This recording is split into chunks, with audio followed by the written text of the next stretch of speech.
Right, you can tell the audio's gonna test out how the audio sounds right now.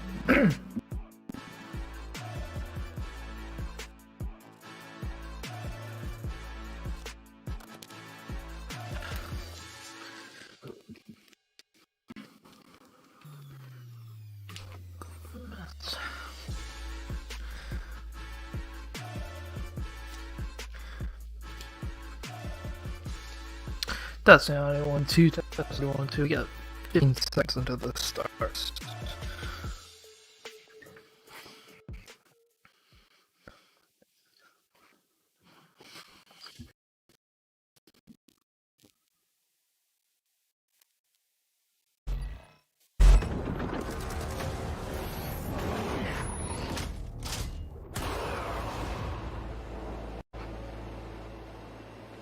They say credit belongs to the man in the arena That's the audio who again. spends himself in a worthy cause. The credit belongs to those who dare greatly, and to those that fail, at least fail daringly. The glory is reserved for the few who, no matter what, answer the again, call 1 2. to enter the arena. The call doesn't care if you fight for 1 or 20,001. It echoes out. 1 2 3 4 5. It only acts to reach the bold, never the timid. It's what's next, what's now, and what will always be. Scum from up high. 1 2. This is non-stop. You've got nowhere to run. It's a massacre. Wow. Airstrike coming. The spawns are out of control.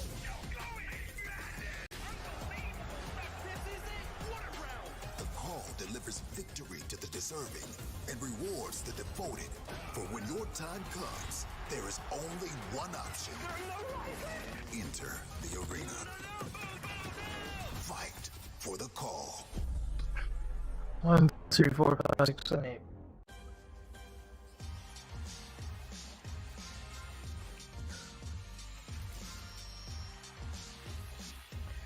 Alright, again, 1 2 3 4 5 6 7 8. Testing. Hello everybody and welcome to the CDL pregame presented by USAA. We are live from our incredible virtual step with Alright, I think I sound good beautiful now. Atlanta lights behind us, and what a beautiful day it is. Some Call of Duty League action. I am so excited. I'm very pumped to also be joined by my two wonderful strapping young gentlemen on the desk. I've got Mr. X and English joining me once again. Lovely to have you boys back. But I tell you what, before I do talk to these two wonderful gents, I have to talk about what happened yesterday. We had I'm the pulling the first stream game of dashboard. the season, and boy, some feisty matches were on the cards. Let's take a look at the highlights right now, because you missed it. I don't know where you were. Day one had brought us two feisty matches with two teams breezing through their debut of the season. The season got underway with, first of all, the Thieves making their CDL debut against Rocker. The excitement surrounding their return to competitive gaming was epic, and they showed they were ready to for the last time.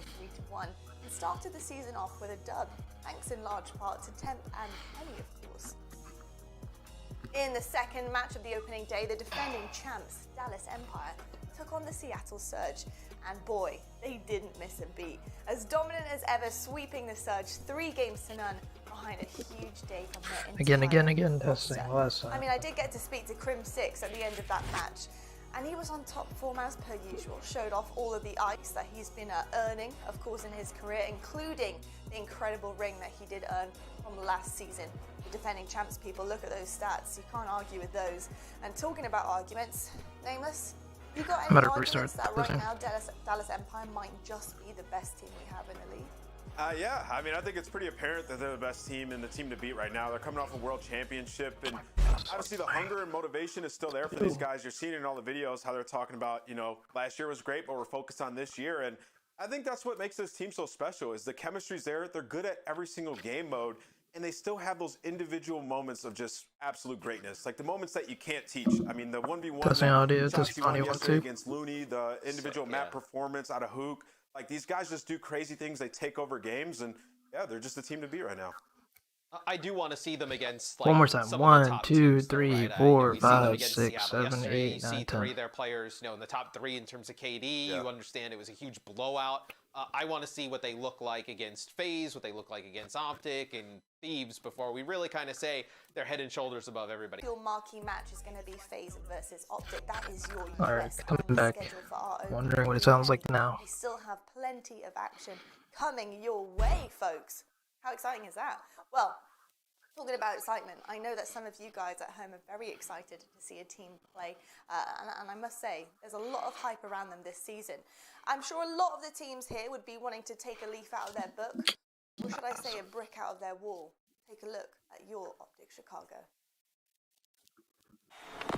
The more I talk about it, the more insane this roster was. It looked like they were good, but not good enough to beat the likes of Empire and FaZe. Arsenes and Pristini out. Dashy in. There was drama going into this year that Dashy was trying to leave OpTic to get on Huntsman. Basically, he told Seth and Hector, like, yo, you guys gotta come save me. Brandon, he's a super disgusting player. His 5-piece that he got on Seaside. Testing audio. 1, 2, 3, 4, 5, 6, 7, 8, 9, 10. I am okay with this roster. I don't love the move, but I know Dashy could prove me wrong. Who is going to lead the troops? That is my single biggest concern. You said Hex? Hex did what? He bought OpTic back? No comment. No comment.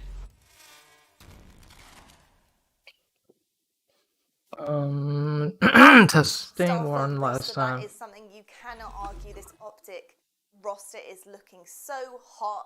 I mean, their performance at the Kickoff Classic was one that I won't forget.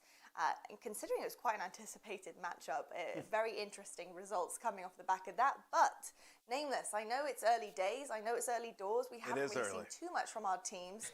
But do you think that OpTic are really going to be a contender for the title at the end of the season? I do. I like this team a lot. And obviously, kickoff was super early, even right now, it's the beginning stages. But these guys have had a lot of months of practice, right? And you saw them at kickoff how bad they beat LA Thieves. Quite frankly, they looked, head and shoulders above them. And for this Huntsman team last year, they were the best hardpoint team, right? Like throughout the majority of the year.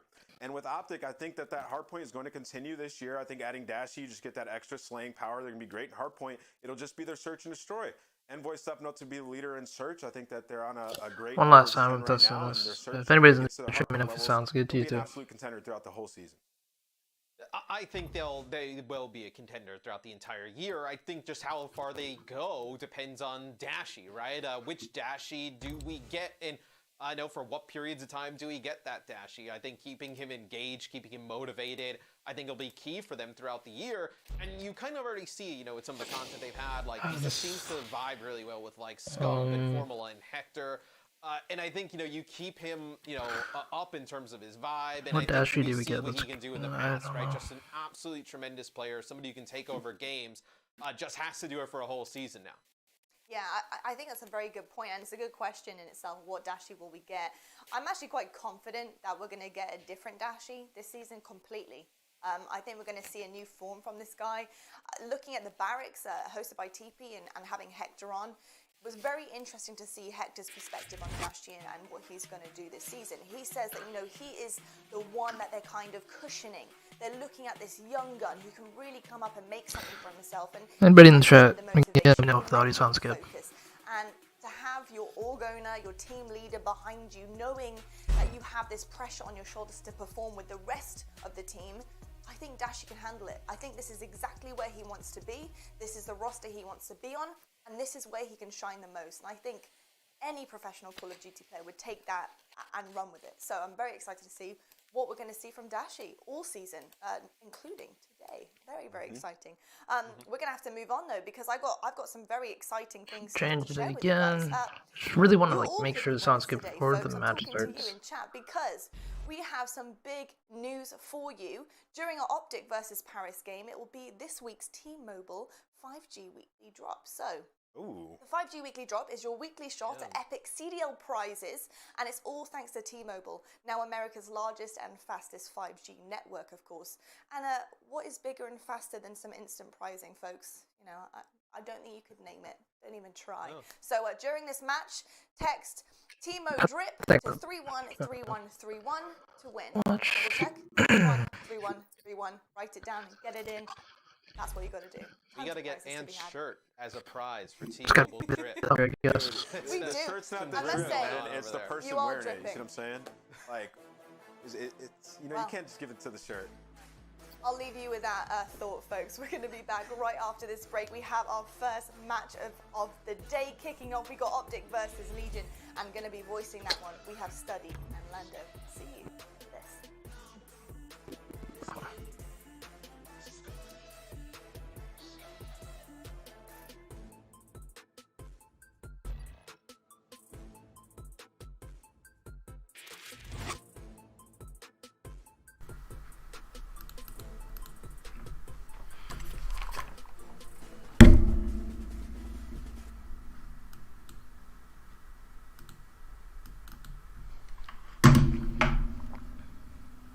Yo, what's up, Sworn Random? I've kind of messed with my audio. It's gonna sound a lot different now, I guess. Well, I don't think it is legal. I didn't get a copyright strike or anything. I just made it so that basically I can't monetize it though. I can't even run ads on my channel anyway, so.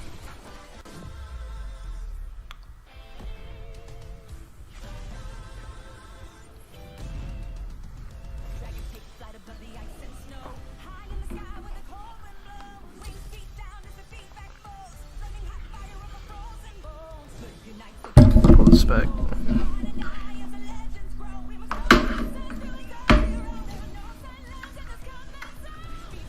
My shit's way too loud, man. I can hear it. What's going on with you guys, though? Are you doing excited for these matches? Honestly, I think these matches are going to be like 3-0 each of them. Obviously going Chicago and Atlanta FaZe on the next one. We got, as you can see in the title, we got OpTic Chicago versus Paris Legion. And yeah.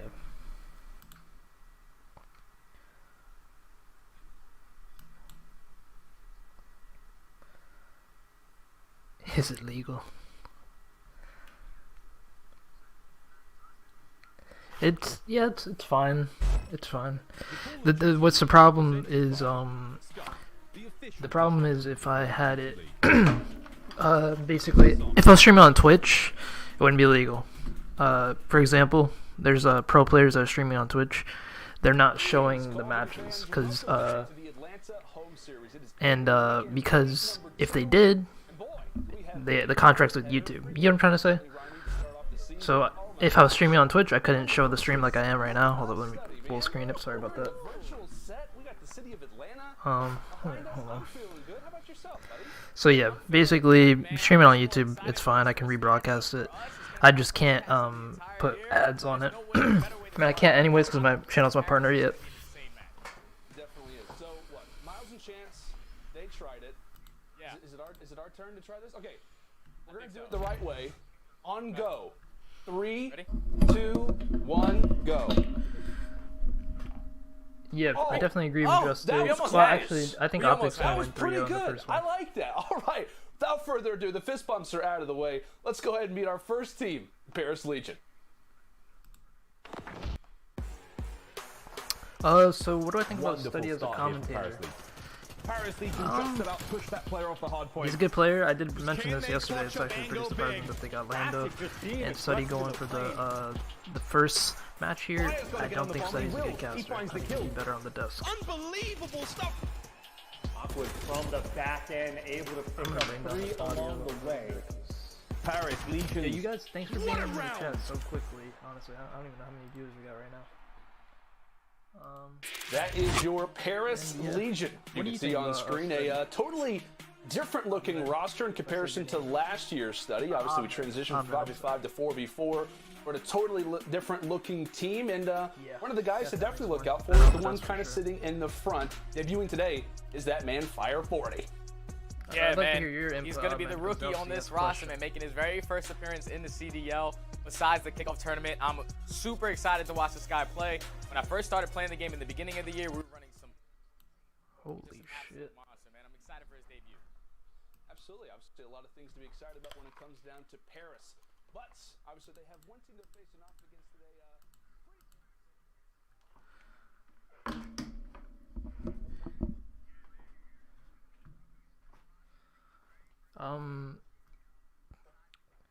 I know my audio is low. Was low before I fixed it now.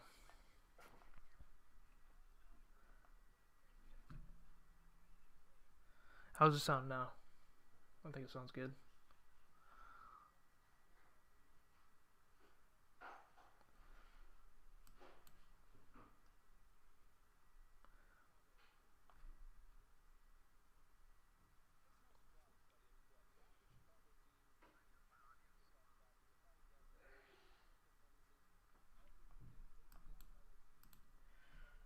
Filters.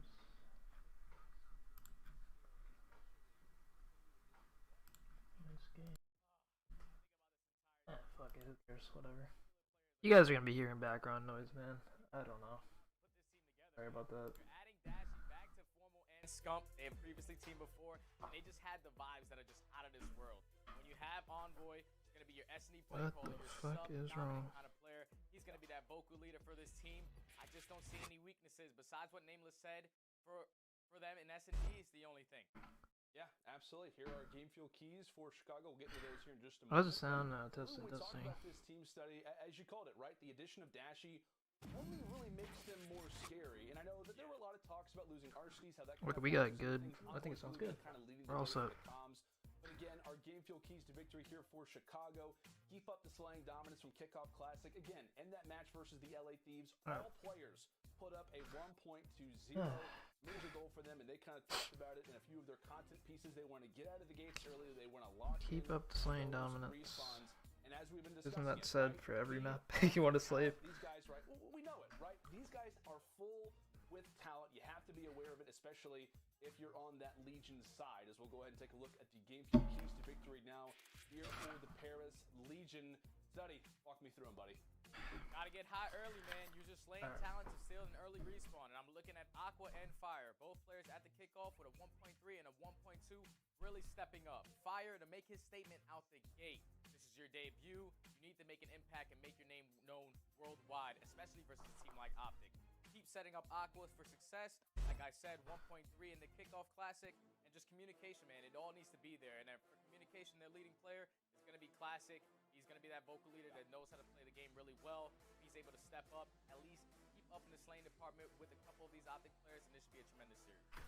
Now, I want to ask you specifically on this game. Hey guys, how's the audio sound? I just put it in the chat, but for the folks at home, how important is this game one, right? It's the official kind of launch. I know we had the kickoff classic, but this is where the points really kind of start to come in. How important is this game one in regards to momentum for the remainder of this series for both of these teams? Oh, well, it's absolutely huge, man, especially starting on Raid Hardpoint. This is one of those classics maps that you're going to have players like Scump, probably Formal have played this back in the day. When we first started competing against each other back in Black Ops 2, basically like 10 years ago. They're going to have this map down to a T, so if you're new players like Fire, you probably haven't got a chance. You have to adapt to this position. Yeah, you definitely do. And we talked about this map when it was in the rotation back in Black Ops 2. But Scump, he was one of the youngest players. 8 years later, he's now one of the oldest. A classic indeed as we get this thing started off. Paris having a few opportunities to hop inside the hill off the rip. But it is going to be Chicago taking over control early. And it looks as if they do hold spawns for next. Player number 4 possibly causing a little bit of problems. Fire, he gets cut down. Same thing with Dashy as he falls in the hill. And this is great for OpTic right off the rip. You go 3 dead once again. You're going to be able to at least gain another 15 seconds on this first hill. And you have the rotation towards that kitchen side. So far, they're starting off this hard point hot. We're going to need Paris Legion to start focusing a little bit more on the rotation. And that's exactly what they're going to do. Fight through mid-map. Totally forget about that P1 hard point. Just set up for the second. We'll see how they look to try to engage from front. Scump, first man in the line of fire. And Envoy actually tosses out the nade. That's going to be 3 in the feed. Classic doing everything he can through money, and it looks as if it actually is going to work out for him. So he is able to stay alive, and despite the nade, Legion do get the spawns kind of toward that back basketball court position. So highlight plays from Chicago. Paris still keeping strong. Yeah, classic hitting, tremendous play. Going around that water side, that's money. Trying to pick up a 2-piece, forces his player to spawn at basketball, and the opposite players from OpTic to spawn towards Raid, but they just did a great job of just holding this from the front. eventually clearing out the players in the back. They're going to hold a full 60 on this P2. And since this is raid hardpoint, man, you're going to have to answer back quick on this garage hill, or this game can get out of hand quick for Paris. Classic, one of the first men already out of the gates, and Legion, they actually end up spawning toward that back kitchen position. So if you're Chicago, this is great for you given the start of this game. You're already in a great position in regards to the score, and now you can also lock down P2 to P3, which by no means is common. Fire with that 74U. Once the trophies start to get locked down, OpTic setting up camp as they will hold on at least to the start of this first set of rotations. But see what they have up their sleeves in regards to the initial attack as Envoy keeping it up on a 5 spree, starting things off at 10-4. How about a 6th one in a row? Dylan Envoy absolutely heating up as no one from Paris really even having an opportunity to get closer toward that hill. A few players still sitting in art. And how about the 7th? Envoy not slowing down. Heads over to top art. Don't tell me he's going to win with this fight. No! A little bit close. A little bit close. A good opportunity, but what a start from Chicago out of the gates. Already a 100-point advantage. Exactly. And this is scary for the Paris Legion. So far, they have gotten destroyed on every single one of rotations. Even when they're getting there early, people on OpTic are winning their gunfights one-on-one. And so far, they have grown to an 130-point lead. You saw that Envoy picked up that artillery. He's going to be able to use it off this rotation. That's why they sent in 3 towards that backside. But Fire and Classic trying to play spoiler, able to take 2 down, now forcing all of OpTic to spawn back at water. I know we saw for a moment Fire. I think it was a 1-9 start in your debut. That's not exactly what you want as the Legion try to hold here at basketball. We're going to go to an Astro Gaming Listen-In with OpTic Chicago. Listen, nice.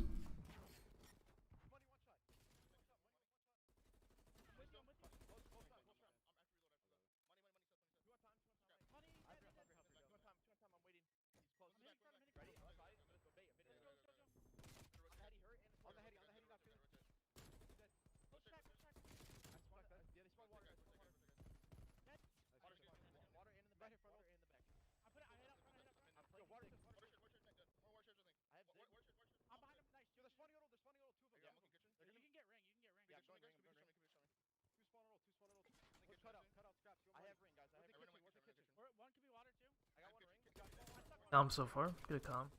No, they always had good calms in scrim. Imagine it wouldn't change. Actual game.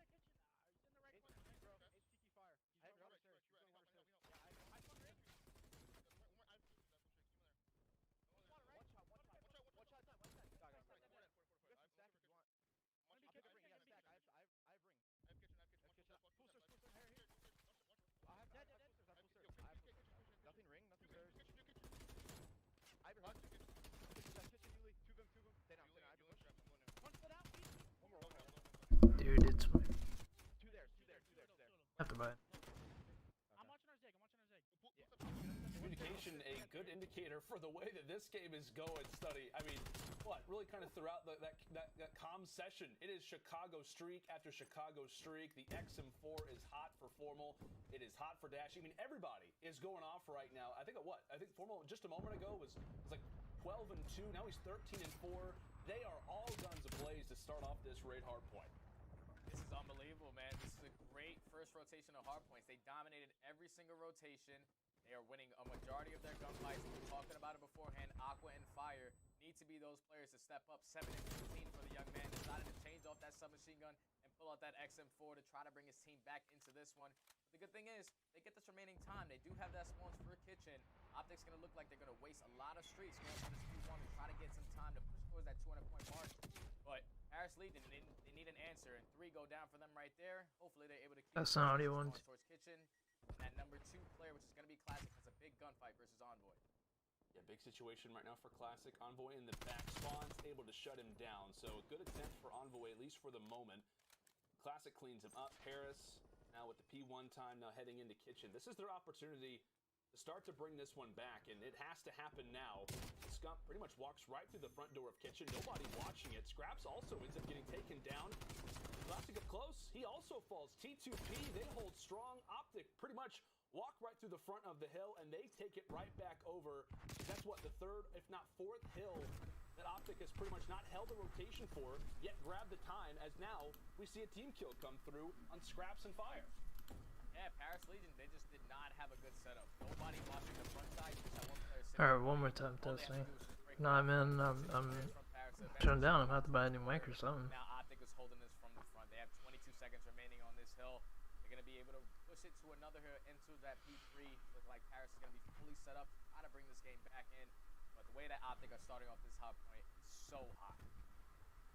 It is, and for Legion, you're just trying to put out the flames. You're trying to do anything you can, try to mitigate a lot of the early dominance that we've seen. As Envoy, let's call in the artillery.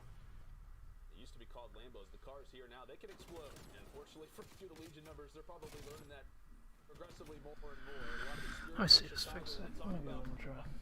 Nobody's even watching anyways. In particular, as Envoy comes pretty much right through, ends up taking them down. It's the explosives working to his advantage. There's a few more seconds left, and this one is going to be cleaned up. Can Scraps get there in time? No, not going to happen.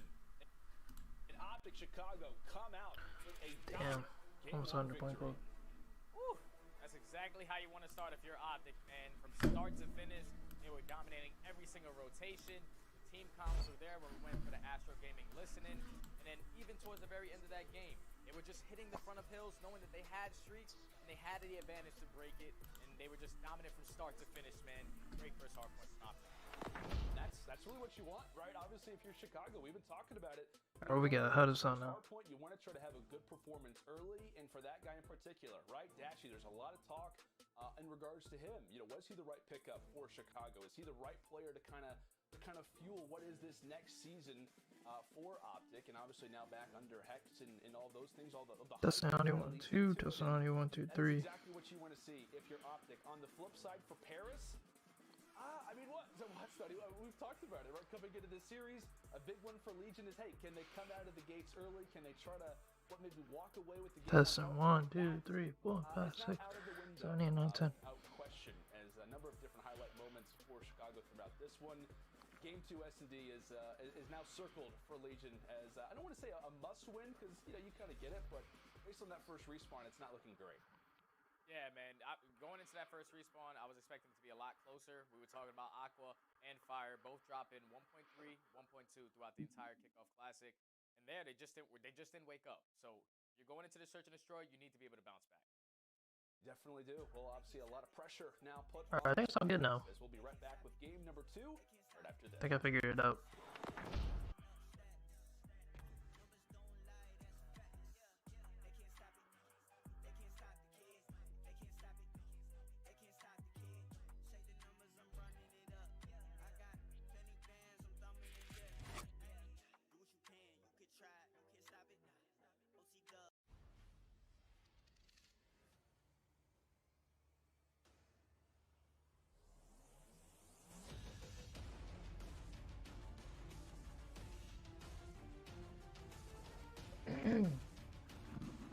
First, I'm gonna do it like this.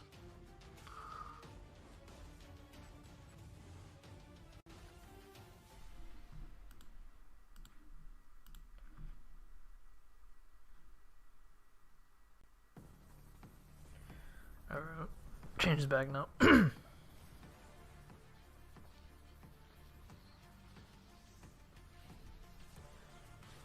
Changes back now, changes back now.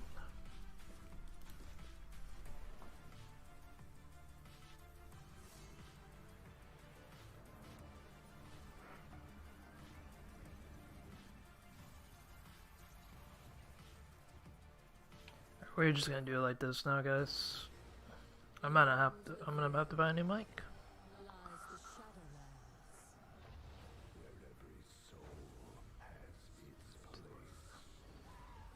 World of Warcraft Shadowlands available now.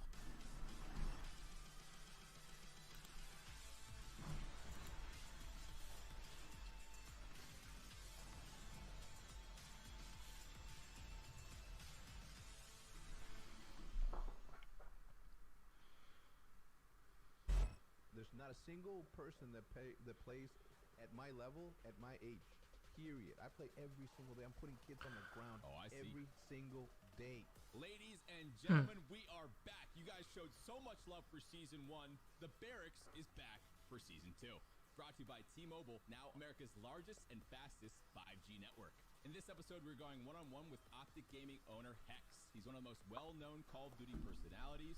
I can guarantee, and I mean with a capital G, that I am going to continue to sell more hoodies than anybody in Call of Duty has ever sold.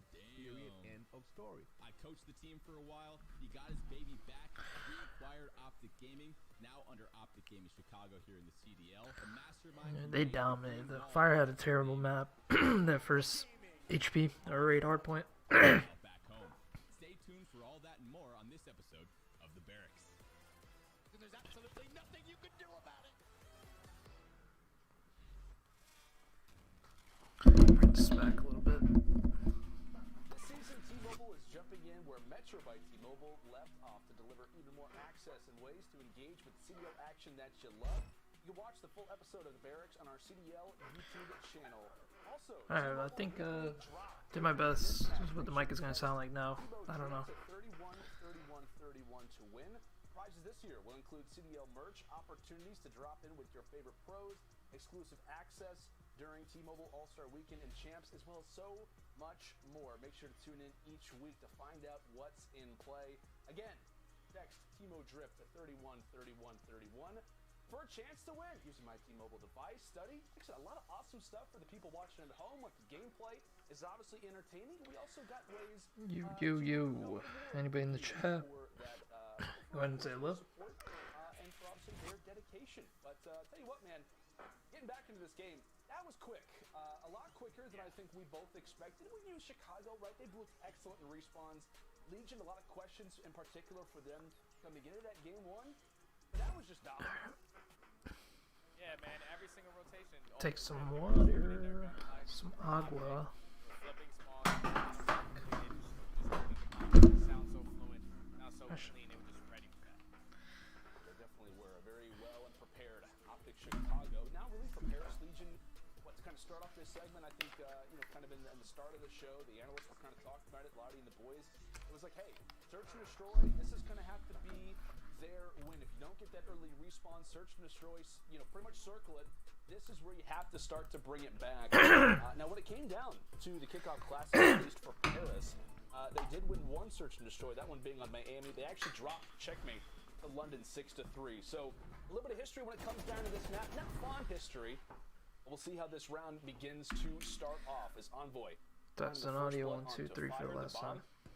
Quickly trying to make its way, of course, into that top plane. Be the preferred site.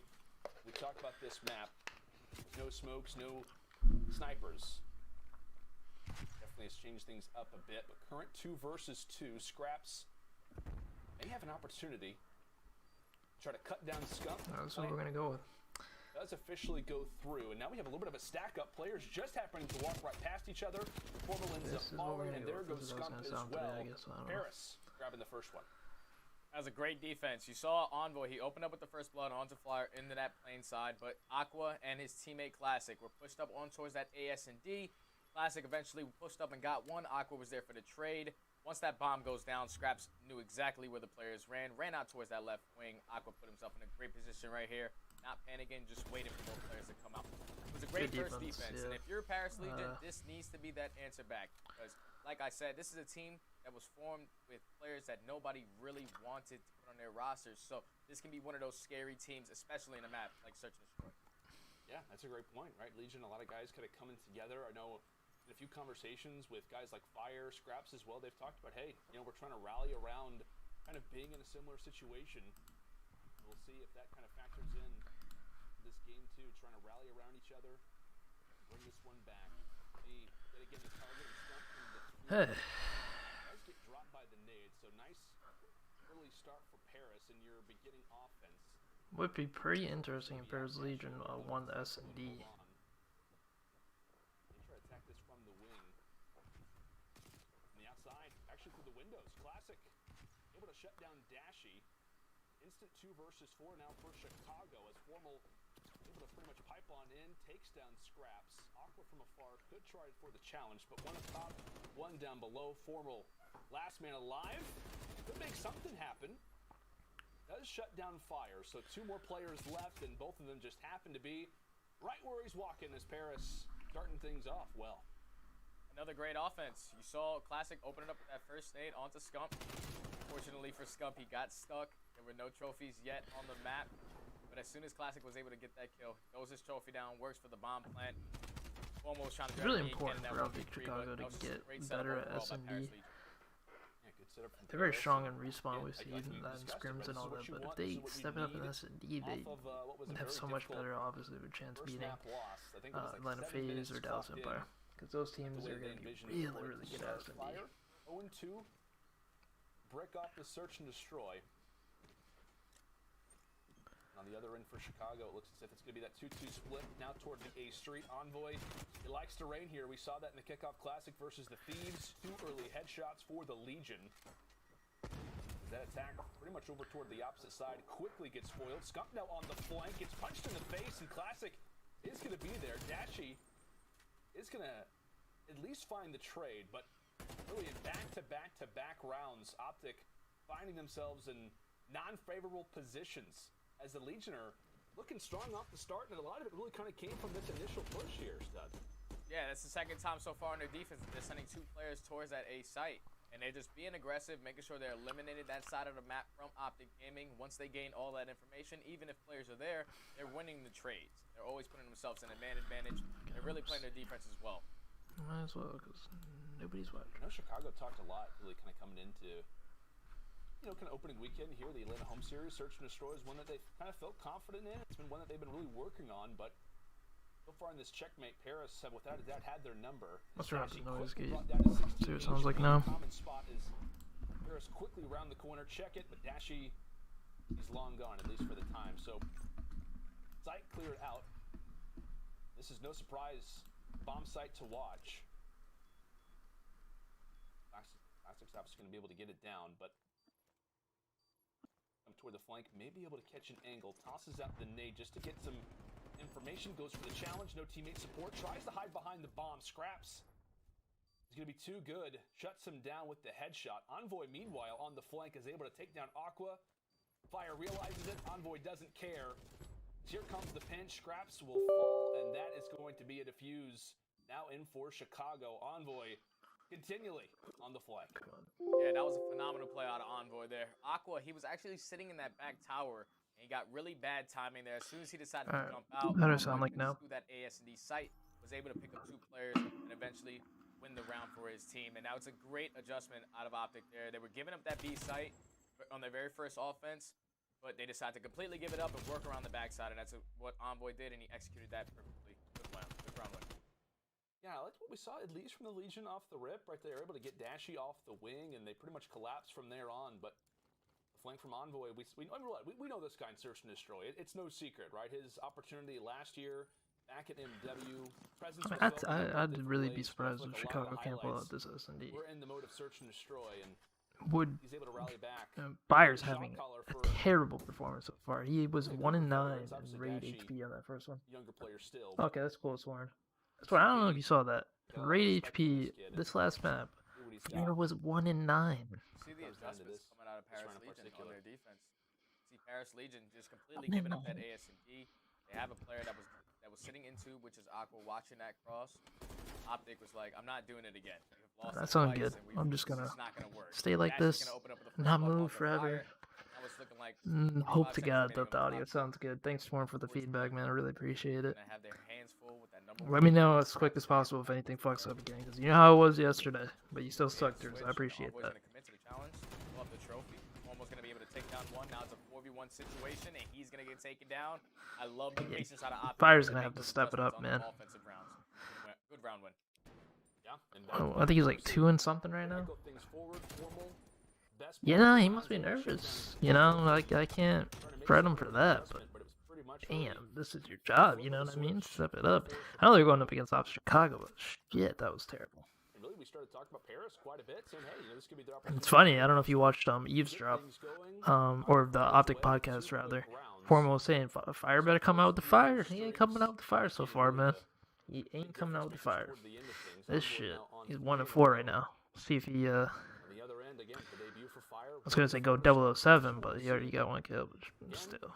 wouldn't say the game is early, but still some time for that guy to. I don't know if. Yeah, I'm pretty sure. I think Saints. Oh no, Saints is a SMG in class. I don't know. I feel like Saints is a really good player that maybe would be good on Paris Legion. Especially going up against players like Scump, like Formal, who you've been watching for a really long time. As I say that, they're going to be able to open up with 2 kills. Fire and Scraps. 50 seconds remaining in a 4v2 situation. Scraps does have that bomb in towards B. Alright, from here on out, Fire, you're going to have to do good, or else you're about to get dropped. Scraps is really just waiting for Even his kills in the HP where his teammates being entry round. Like this is Shotzi versus that levels of bet. Yeah. Yeah. Able to find the pick onto Dashy, but there's going to be people on Twitter and Reddit talking shit if he doesn't step it up. Able to trade, but it is going to be Chicago. We got 4-4, 3-3, my fault. Versus 2 is going to work out for them.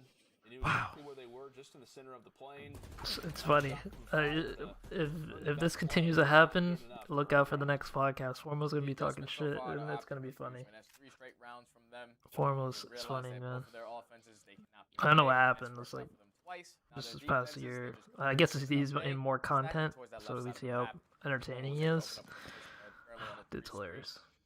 Gonna decide to play it slow this time.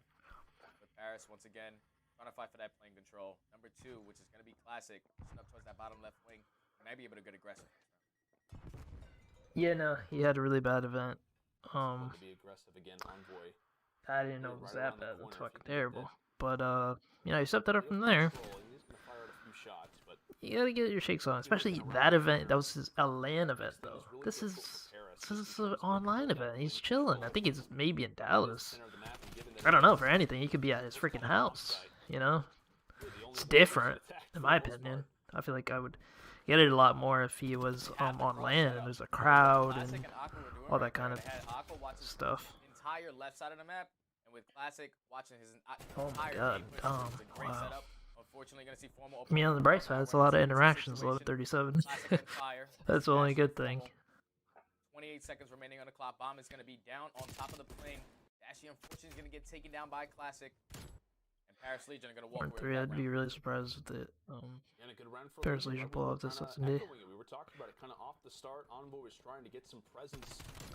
That's true, though. That I mean, like on the podcast, the OpTic podcast, they were saying, you know, that the only thing is our S&D, and sure it's happening so far. Because they almost 100-point clubbed them on their 8 HP. See if OpTic can get 3 rounds in a row. I think they could do it. Continue to trust in Aqua, having his cross. Fire's turn 5. That was a great defensive setup out of Paris Legion. Now Legion will have their chance again at offense. See if man, I'm really thankful I fixed the mic. That shit was fucking stressful. I was like, I'm gonna have to buy a new mic. At B, and again, be more of the same. Aqua looking for a few players possibly toward the bottom A wing, but nothing given at least for now. A lot of these fights are pretty much just kind of earning some shoulders, getting some line of sights. Yeah, this is a big round. Chicago is trying to be ultra careful. So always a big round because they could either be 4-4 or it can be 5-3, and that's a fuck ton of a difference. Nothing doing yet. Just as I say that, Dashy finds the first pick. Dashy with the first blood is huge, but that number 7, who is going to be Envoy, has a big gunfight versus Aqua. Aqua's trying to work around that backside. Legion take a respawn from OpTic, I'll eat a hot pocket with the covering on it. You know what's funny? I was literally just thinking about hot pockets. I was gonna say when I was talking about Fire being at home, I was like, you know, I can fucking heat up a hot pocket because he's at his house and after he wins a freaking championship online. You know what I mean? It's ridiculous. Alright, see now. 4-4. I think Fire's shook. I think Paris Legions are shook. I think 2 rounds for OpTic. 6-4. And obviously, like everybody else, I'm predicting 3-0 for both these series. If it happens, post that video on Twitter, man. That'd be funny to watch. Somebody ate a hot pocket with a cover on it. Chill. Of each other's tendencies, trying to fire away at it, and we find ourselves now in a 4-4. What does Chicago have planned? Decent run toward that left wing. In the meantime, constant trades and Formal. Ooh, I saw that for a split second. I don't know what I was doing. I was like, such a beast in Texas. Uses the trigger discipline, but not going to be good enough as Chicago calls in the audible. How about the blitz? As that's now going to be their 5th. And how about this play from Formal, man? Oh man, This play, but they didn't show the play again. I wish I would have. Trying to rush towards that middle plane, but Scump read it easy. Sat on the back of that control room, was able to pick up one, and he saw Formal slide in, able to pick up another 2. Yeah, I don't think they take a respawn. Going down to the final couple of crunch rounds, just play their standard setup that they had. Watching their crosses. I don't even know if this is the best team they could have put together. Paris Legion. Like I said, there's so many people in the Challengers League that I feel like are maybe better than the Classic. Classic's doing the best, so I'm not saying, but yeah. Maybe Fire's not as good as they thought. You know what I mean? Maybe they could have got from veteran like Saints or Parasite or somebody else. I don't know. I want to say it was Scraps who realized kind of that opposite side was open. Let's see. The trophy is going to blind Scraps for the Give him this match 2 more matches. If he does shit, then they're gonna pick up somebody else. Blood. Classics there for the trade. 3-3. Formal, pretty much just hanging out on the wing. Plays big again. Aqua's there. 11 and 6. Take him down. Constant. Who even is Fire? Where did he come from? How did he get in over some of these top AMs? Like, Block defend, man. You know what? I don't know. I feel like he was a lot better on Jetpack games now. Like that kid, Black Ops 3 was a beast, but he kind of fell off the radar. I don't know. 6-4, like I said, man. 3 rounds in a row they got. Or some shit like that. Man, OpTic. We were talking about it's gonna be a quick day. I'm gonna answer your question. Googling it on my phone. I mean, Google teams that Fire has been on COD Esports Gamepedia. You saw Fire. He was that player that was first blooded on that very last round, trying to challenge both Scump and Dashy in the back of that plane. It's probably not your best bet, especially with those 2 kind of players. But I'm pretty sure when I was like talking not close to the mic fucked up. I feel like the problem is I have to be right on the mic, and if not, it's gonna sound like shit. Entire CDL, even though we're just starting today, it's gonna be scary going into map 3, being O2 if you're Paris. Okay, I'm googling Fire on the Call of Duty Esports wiki. You are right. Where the fuck did this guy come from? The guy to watch, especially kind of toward the end of these rounds, had a number of different awesome highlight plays. But I mean, so in August 2020, he was on a team called 5 Star. They start to make a few of these adjustments. They quickly begin to bring things back. They start to kind Lust. of learn from the tendencies. And again, on a map like Checkmate, it can So be he won. to adjust given He was just on top of basically the challenger scene in Modern Warfare. And really kind of go from there. Basically, he has a lot of like top 4, top 3, top 2. One first place for the Challenger's Toronto Open. Oh my god, my friend is calling me. Alright, give me a sec. I'm gonna be right back. Left and right for his team. This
Alright, so I don't know why I muted I have to be right back. I have to do something for my friend. Give me a second. I think I'll be back in between but when the map starts. Sorry, everybody's sworn. Everybody, I don't know if there's anybody else you can watch, but yeah. Yeah. He became an S&D star. If you remember, he was. But COD Esports Gamepedia doesn't say that, but that definitely makes sense. Maybe that's I didn't look. I looked at Modern Warfare. Maybe you're talking about before Modern Warfare. Yeah, okay, that makes sense. Alright, I'm gonna be back, because I have to do something.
The Call of Duty League is brought to you by GameFuel.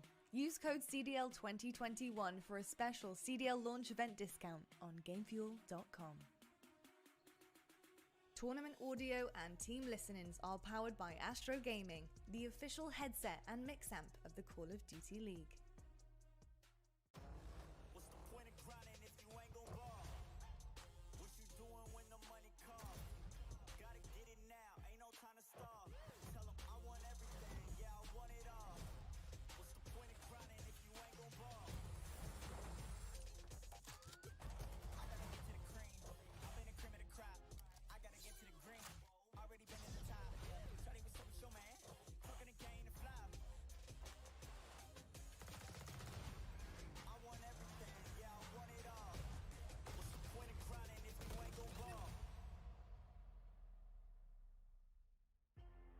Welcome back, ladies and gentlemen, to opening weekend here at the Atlanta Home Series.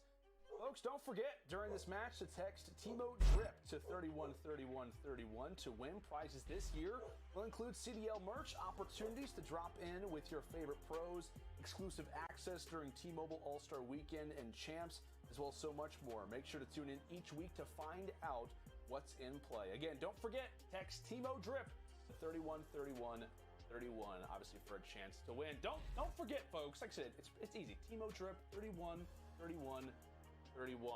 All right, Stud. Let's get into the core of this situation that we've got going on right now. Chicago, they come in, they really start off hot, right? They win the hardpoint on raid pretty dominantly. We come into the search and destroy. Legion are looking pretty good. OpTic makes some adjustments. Formal decides to go absolutely off, and now we find ourselves 2-0. Legion, obviously, and their kind of debut match, along with Chicago, but you're talking about guys like Fire, Scraps. I mean, there's a lot of situations going on here for them. I mean, what needs to happen in this control? I mean, who needs to step up? Players that you're looking out for? Is this a situation where you're looking at somebody in particular, an in-game leader, to step up and kind of control the comms right now?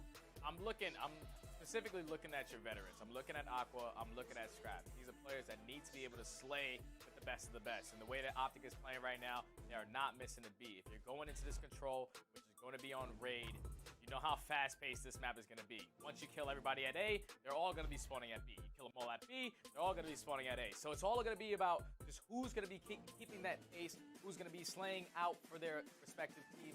And I'm just looking forward to how Paris is going to be able to bounce back here, because if they do not match the slaying power of OpTic, this series is going to be done. Yeah, it's going to be over in, I don't want to say record time, but pretty darn close to it. Different adjustments needed for Legion is already off the rip. Chicago finding 2 early ones as they'll look to go ahead and grab some time over at A. Nearly 1 tick through, and Scump's already thinking about the future. He's already taking a look at Laundry, may even try to go for the rotation toward back jungle. If it's clear, they may actually try to go for this, so something to keep in mind. Chicago already off the rip, finding A. I think that's player 2 in Classic who's trying to go for the flank. And he will end up taking down Envoy, but nonetheless, off the rip, Chicago, they grab the first point quick.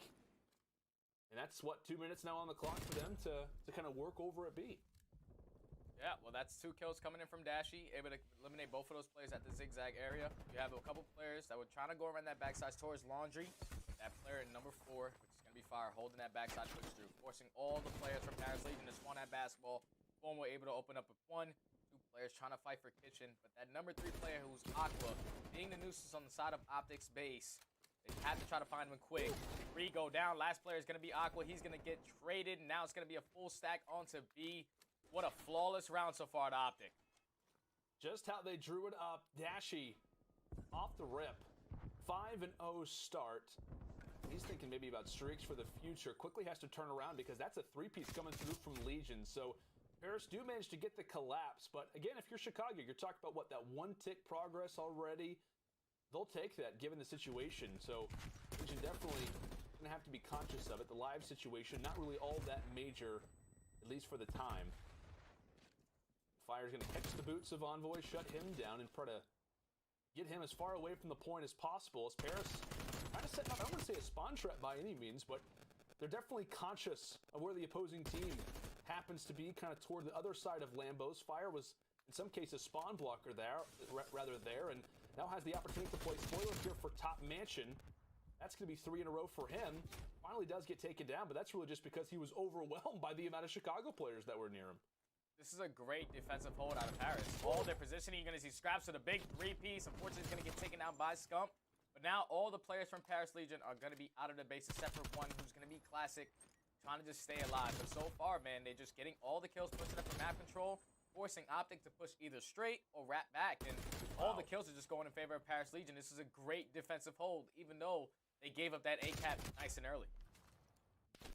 Great response from Legion now. Chicago just look to try to find any little bit of an advantage that they can. The dominance early, as you called it, but really since then it has been all Legion. Scraps does get dropped. No respawns remaining now for Chicago.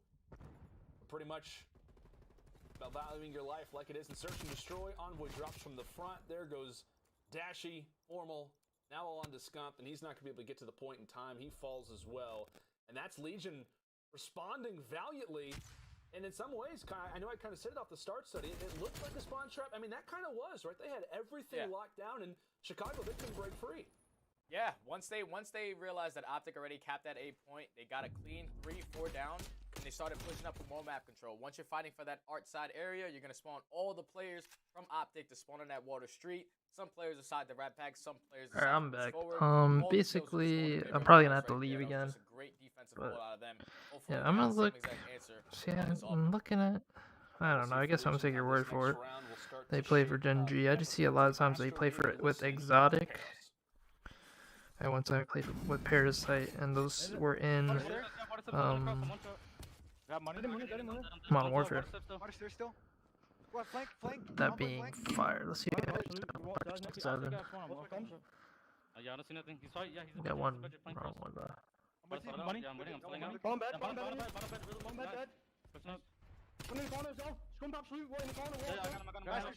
Dumb webcam for now because I freaking had to take it down. I'm gonna bring it back though.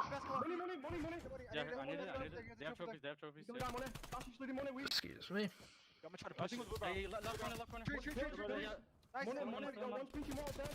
No, too money. Job's done. I got money on me. One shot. Yeah, one's the money, one's Black van. One is gonna be behind us, bro. I'm not playing too bad right now. I don't know about you, but that sounds like a team who's hungry to try to bring this one back, making some good progress early at B. They quickly bounce over to A now. What would you like there from the Legion throughout that comm session?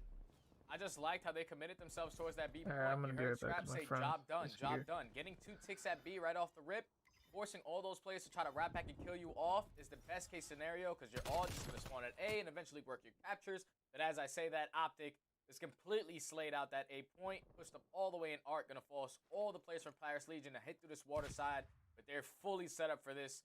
If you're Paris Legion, someone needs to open it up with that first blood eventually to work one way. This is what we saw. That's a good way with a trophy. Yeah, that is indeed. This is kind of what we saw at the Kickoff Classic. And what we saw in the last round, right? Envoy just kind of wants to hang out in Lambos. He wants to try to make those players spawn toward that back mansion position so that everybody from Chicago knows exactly where the push is coming from. It's by no means the more favorable side. We talk about that A point, quickly trying to hop inside of money. That is Dashy. Manages to take down Classic and Legion. They're trying to go for the pinch. They want to try to eliminate this setup as best as they can. Envoy's pretty much going to hang out there, try to find a few calls from time to time. Scraps is able to wipe him away. We've got pretty much stragglers on both sides of the map. Now it's going to be Fire, who finds himself over in jungle. And I think Scum's somewhat conscious of it. 40 seconds on the clock. Both teams similar when it comes down to the life position. Fire falls, and meanwhile, it's the Legion who are hopping inside of A. 1 tick left. Well, it all started with Scraps winning that one-on-one versus Envoy. You saw that opposite player from Paris Legion flanking around the backside. They were eventually forcing all the players from OpTic to spawn at water. There's going to be one player on this point. Classic versus Envoy. He's going to get taken down. Envoy trying to do everything he can to just stall enough time for his teammates to get to him. 2 kills are going in the favor of both sides. Dashy's here for the help. No respawns left for Paris Legion. Dashy with 2. 3 players remaining. I cannot believe Envoy just made that play. I thought this was 100% going to go in Paris Legion's favor. But unfortunately, man, Envoy stalled enough time for his teammates to get there. 20 seconds remaining. 5v3. Scump's going to get taken down, but 2 players remaining. 14 seconds versus all the players of OpTic. This is going to be a tough task to do. This should be tied 1-1. Should be. We'll see what Fire and Scraps have up their sleeves. 4 seconds left. Can Fire find the peak? And Scump's not going to hand his life over. And really from there, Paris not able to hop inside of the point. And my goodness, what started off great for the Legion ends up going in the opposite direction. And really, it's all because of this play from Envoy. The major flank to clear out Ring. We can talk about the number of different highlight plays that Envoy has throughout the season, and a majority of the time, it's him being so pesky on the flank, a round that should have gone the opposite way, but it's Envoy putting his stamp on this game, giving Chicago a round that I don't want to say they didn't deserve, but didn't look like they deserved it, at least when it came down to the beginning phases. But 1-1 we go. It's looking like OpTic are going to try to do the exact same thing Paris just did. Try to go towards that B point. Formal able to open up a first blood onto the guy in pocket. There is going to be a player in money. Envoy's going to be able to spot him, but your main objective here is just try to earn some early ticks if you're OpTic Gaming. They're eventually going to be able to get one. Now it forces all the Paris Legion to try to wrap back and get them off. That number 3 player who's canceling the spawn in Aqua is in such a great position. If he goes down here, all the players from OpTic will spawn at A. Him just playing his live is perfect. Aqua does end up getting taken down, so really when you kind of see that push off to B in the beginning phase, it really has been, and really the last 2 rounds and the last 3 rounds, the opposition, the defensive team instantly wants to try to put somebody inside of Lambo to block off that spawn. They wanted to try to keep siphoning into B, get put into somewhat of that line of fire attack. As Formal was hanging out there for a moment, Scraps is going to wipe him away. So 2 ticks of progress over at B for OpTic, as now they'll quickly transfer their forces off of spawn, now back toward A, and that's really the way that raid works, Study. But it's not necessarily a garrison type situation. You got some freedom when it comes down to both these control points. Yeah, you just got to go back and forth, and eventually if you know the opposite team is going to be able to cap that one, you push up the entire opposite side, and that's where you see Aqua all the way through Waterside trying to flank towards that art area. He's going to decide to go back, but this number 1 player, Scraps, is just causing a spoiler, forcing them all to swarm back, eventually worry about this player. But number 7, pay attention to Envoy, sitting in basketball nice and patiently, just waiting for a player to push through. They only need 1 more tick at B. So far, they just eliminate Aqua right here at this top window, and they should have a full setup at getting it. Good opportunity. 2 versus 1. Classic ends up getting dropped. That's Envoy again, trying to cause some issues for the Legion. Every single opportunity they get to try to pop inside of the hill, try to get a line sight over at B. They end up falling over in Little Room. Classic and Fire, they'll combine for 2, so that will wipe away Chicago for now. Keep in mind, they still got 1 minute and 14 on the clock, and these rounds are huge for the Legion, because this very well could be our final game. Not letting OpTic get to that 2-1 advantage is everything, as Formal stands strong, and Tiki. Envoy drops as well, so limited forces, but Formal hops in. Can he win the fight versus Fire? On the other side, it's actually Scump finding 2 inside a kitchen, so this is great progress. Can anybody from the Legion actually hop inside of the point in time? And they won't. They will not hop inside of the hill, and that's going to be Chicago. Really awful Formal's play, walking away with this round. Yeah, Yeah, Formal won a big one-on-one gunfight towards that back basketball area. He played his life well, but the entire time Scump was working through that middle map, forces himself through Kitchen and able to take out both players that were playing in this money area. It wasn't obviously the final kill cam because Aqua won it there, but Scump came back and got 2. And then once he was able to do that, opens up the entire map, forcing all the players from Paris Legion to spawn back Laundry.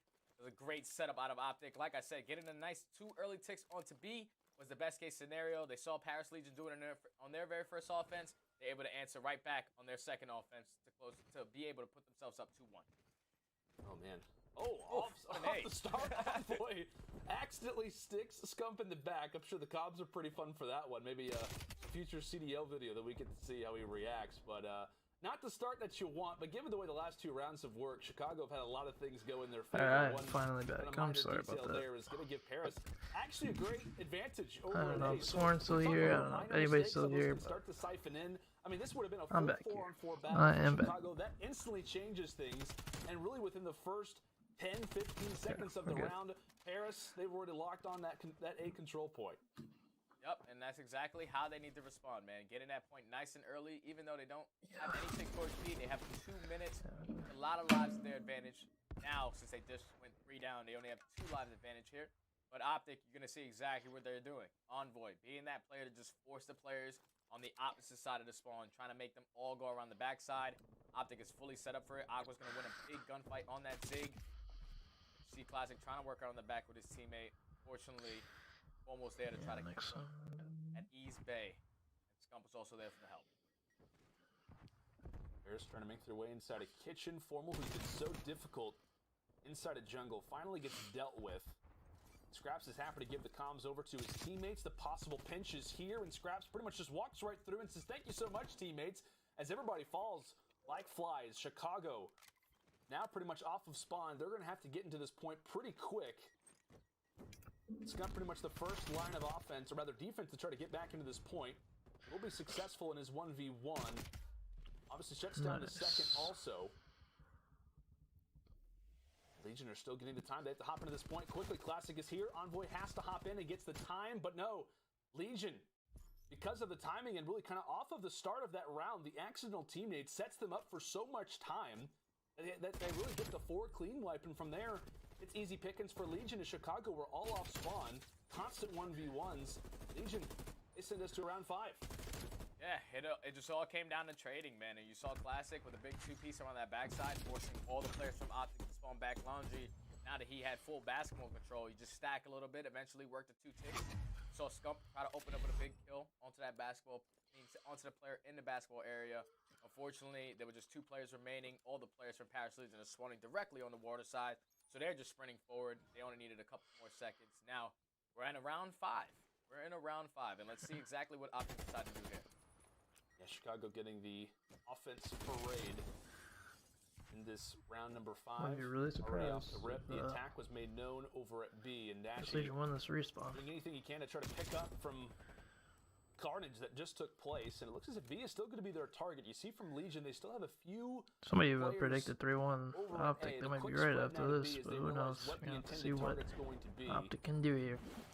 Formal tosses that nade from afar. Unfortunately, physics in the water, it's not going to work out that Not great. as realistic. There's a 3 Grenade not. now for Legion. Kind of a similar situation to last round where a group of opposition members fall like flies, and that's going to be quick progress due to the stack that they have inside of the point. That's going to be a very quick capture for Chicago. Now the focus is going to be on A, and Dashi, he's starting to heat up now at 5 in a row. And you can just see right off the rip, Envoy has all the information that he needs. He's spawning at that B street. He knows if there's a player pushed up in their base. He has to try to eliminate this guy. You're going to have Envoy and Scump trying to locate this one player. Nice. Scump's going to be able to win the gunfight on the Scraps. Now, they should be able to have some arc control here. Yeah, give him a lives to play with here. It's going to be Aqua. He should I get think taken OpTic down there. do it in Now, this round. OpTic has full arc control. They're going to be able to get that player that's rotating mid-3. Are going to go down for Paris Legion. OpTic, all they have to do is stack here, and they're basically going to close this round out. Very good position. Now for Chicago, Formal with the cutoff over at Kitchen. Has to be aware of those water stairs as the bait and switch tries to be attempted. However, the trades are going to be there for Chicago. Time starting to tick away. Time starting to go again. And Chicago are going to walk away with this round 5 as well as this series in a hot 3-0 It looked good for Legion at times. In fact, it looked great for Legion at times. Chicago, the adjustments, Chicago just in general, the way that they controlled these big moments toward the stretch was oh so interesting. It's what, 554 days since OpTic under Hex played their last official series, and here they are walking away with their first official W in the CDL for Cold War. And you gotta be feeling good if you're an OpTic fan, man. They won their very first Search and Destroy of the entire year. And that's good, man, because when we talk about previous OpTic rosters, S&D has always been their woe kind of game mode. When we're talking about the respawns, we know exactly what kind of players you have. All Slayers across the board. They completely dominated this series. Unfortunately for them, it went down to a round number 5 in that control. They could have closed it out previously. They just made a couple adjustments, but you can just tell they were on point throughout this entire series. Good 3-0 out of OpTic. Yeah, a very well collected, rather collective control for Chicago. You see 29 and 23 out of Dashy. Envoy goes 23-25, Scump -1 on the other end. Some good performances from Aqua, right? 26 and 19, Scraps 27 and 22, Fire -3. So really the slaying wasn't too out of hand for either side, but it really kind of was those adjustments, and I think a lot of it kind of had to do with that streak that we saw Dashy go on, at least to start. So you like it if you're Chicago, right? That's a great way to kind of start off your official CDL performance. I know they had the opportunity at kickoff, but if we're including those maps now to here, that is 6 in a row in regards to Cold War. So some good stuff for them, and especially that hard point on Ray to start off, it definitely got them in the right direction, Study.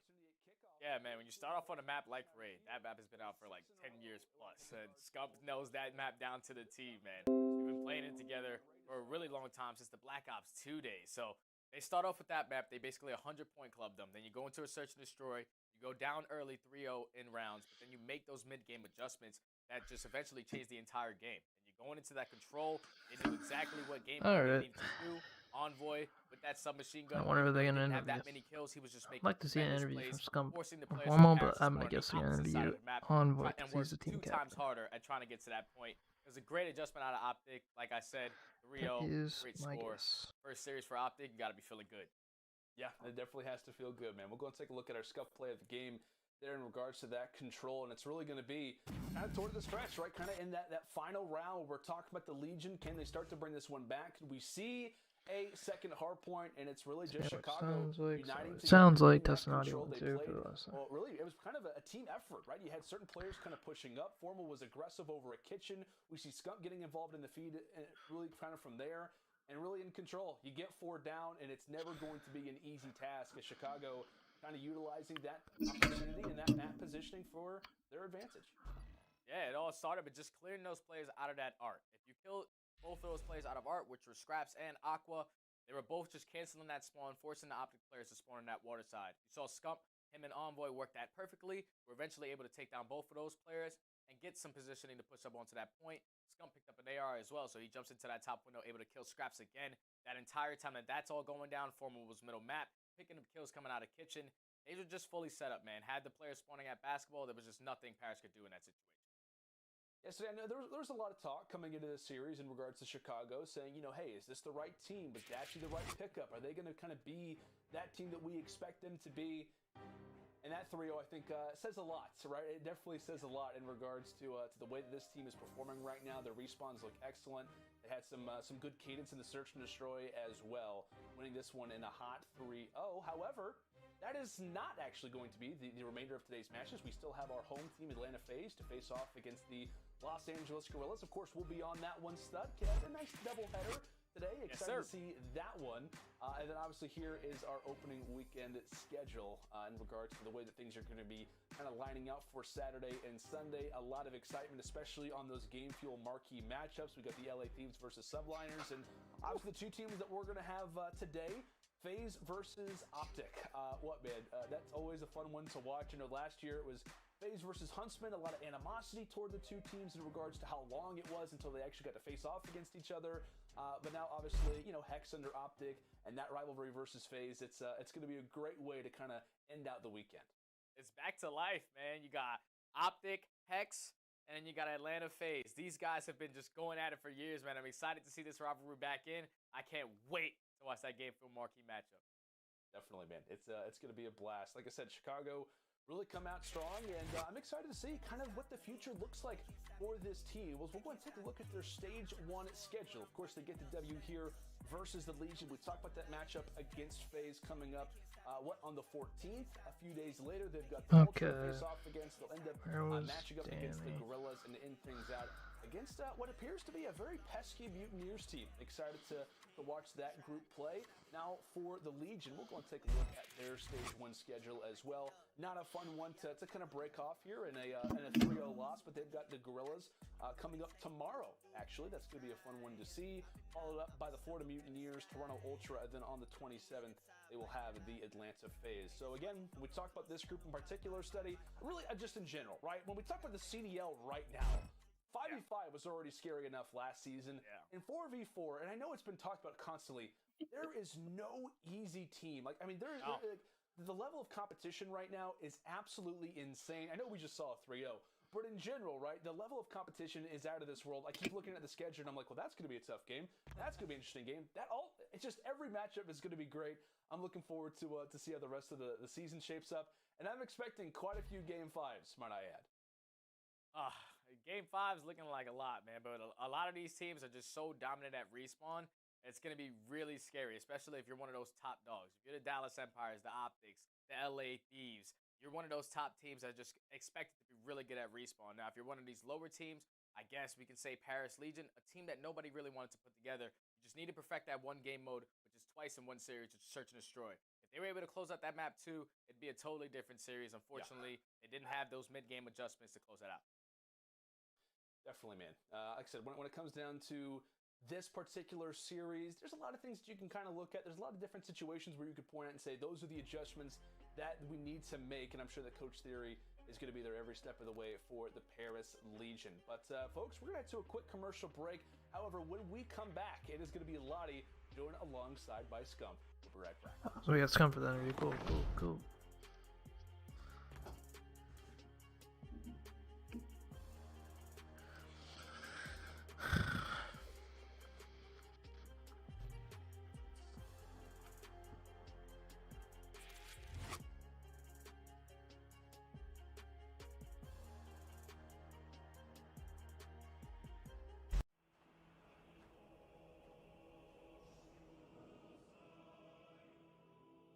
This. Dude, they make so much good content for Call of Duty Mobile, but not for the real games.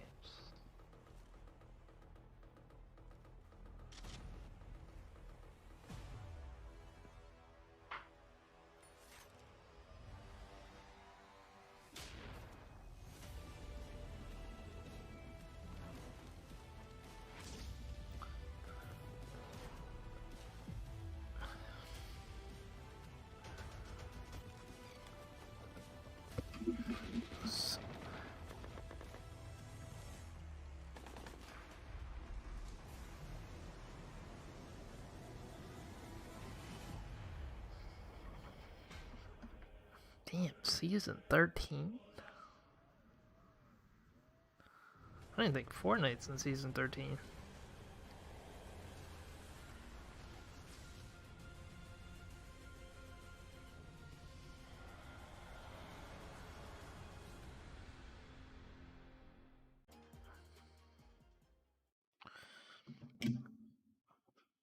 Five, 4, 3, 2, 1. Serious Scum has to say. Now America's largest and fastest 5G network. Set your sights on the competition with T-Mobile, the leader in 5G. Scuff, the official controller of the Call of Duty League. The Call of Duty League is presented by USAA Insurance. Auto, renters, and home insurance that's made to help the military community protect what they've worked hard for.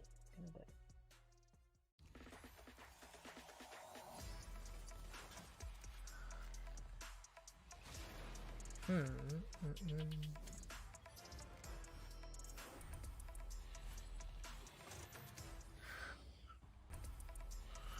right. Hello, everybody, and welcome to the Game Fuel Victory The Spotlight king. Call of Duty The League. king. The king himself Scum is said Scum that. from I must say, you know, we were very, very excited by you guys in the Kickoff Classic and what you produced there, the little debut, the little taster, so to speak, that you gave us before heading into the season. I got to ask you guys, though, since the Kickoff Classic, how has OpTic been preparing for the points to start going on the board? I mean, you know, same old, same old. Just a lot of reps every single day. A lot of people are worried about our practice. We are one of the teams that KD. Streams our practice regularly. So I guess it's a good and a bad thing where people can see our off days and as well as our good days. But on match days, I mean, we're always coming in to the best of our ability to win. So, you know, you can't put too much stock into those scrims. I mean, Paris was a team that was beating us in scrims, actually. I think we've played them 2 times, and they beat us both times. But, you know, sometimes we're just not there. We're trolling. Practicing every day sometimes gets a little bit tiring. So match days, we're always coming to play. Absolutely, I like it. Hey, you got to leave a little bit in the tank at the scrims. You can't show them everything, man. You got to leave a little something for game day, and I like it. I like what I'm seeing here. Now, obviously, you are fantastic at respawns. We've seen some epic things from you in the 2 matches we've seen you play so far at the beginning of 2021. But Search and Destroy, talk to me about that. Are you looking as a team to finesse that a little bit more? Is that something you're going to be focusing on?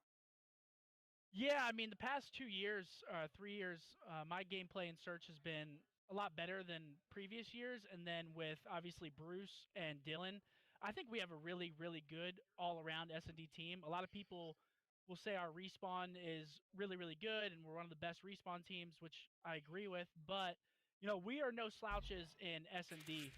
And I think people are going to see that again this year. I mean, last year we were really good at Search as well. It just comes down to clutching up and preparing like we do. We know that we're good at Search, and I don't think people should really worry about us too much in Search and Destroy because we definitely have been proving that we're good at it, and we're going to continue to do so throughout the year. Yeah, I mean, you regained composure like the pros you are. That was completely evident during that series. So I think the fans are going to be very happy with that one, just to see how you guys can flip it around on the map. So fantastic stuff there. And my final question for you, Scump, is, you know, we have been really focusing quite a lot and quite heavily on Dashy because obviously he's the new face of the town in Chicago. And it's, you know, it's one of those things where I think a lot of fans and even just a lot of people here, even at the Call of Duty League, are putting quite a lot of pressure on the shoulders of Dashy to perform based on kind of what we've seen motivational-wise from him in previous seasons of Call of Duty. So what is it like having Dashy as a teammate? What can we expect as fans of OpTic? I mean, Bruce is back on his grind. Bruce has been amazing thus far. I know a lot of people, like you said, were worried about him, especially with his track record last year. But I mean, he stayed at my house for 3 weeks. He'd come in and say, "I'm home," and like stuff like that. So he also says that he's never leaving. No one's ever getting his spot again. So I think that Bruce is here to stay. And you said facts in the background. Bruce has been awesome thus far. I mean, he's obviously super, super talented, and it's been a pleasure teaming with him as well as in Black Ops 4. So I wouldn't worry about Bruce. I'll keep him in check. He knows that. So yeah, I think Bruce is good. No need to worry. I like that. I like that. Papa Scum, I love it. Bruce is home. Yeah, we're very happy. Someone's got to do it. We're very excited to see you guys back, and you know, hey, every brick in that wall is back where it belongs. I am so gassed for this season for you guys and the regaining strength that OpTic has had. Thank you so much for Good chat, joining me. Scump. Good chat. Best of luck going forward for the Good rest of the vibes season. for OpTic so far. 2 wins. I mean, they definitely were supposed to 3 on Paris Legion, but had a really good performance. I mean, Control was pretty close. I don't think it should have been that close, but it's Control, so it's going to be a coin flip. But they still won 3-0, so they did it as expected. They did good against LA Thieves in that couple weeks ago, even though that didn't really matter, but yeah. Alright, I'm going to tweet out that we are... I don't know if I should wait or what, I don't know. See how many minutes. Fuck it, I'll tweet it out right now. Tweeted.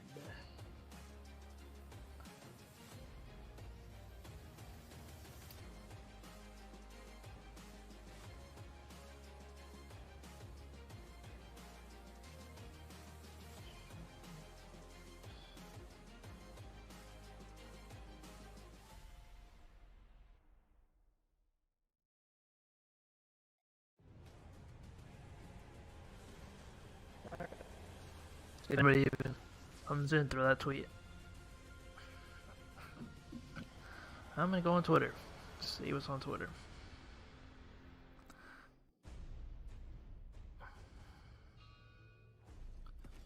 Starting out the season right. So Weskin just tweeted out, "Can't believe I'm sat here watching. Shit absolutely blows." Oh, Weskin should probably replace Fire. I don't know. Optic Formal, GG's Paris.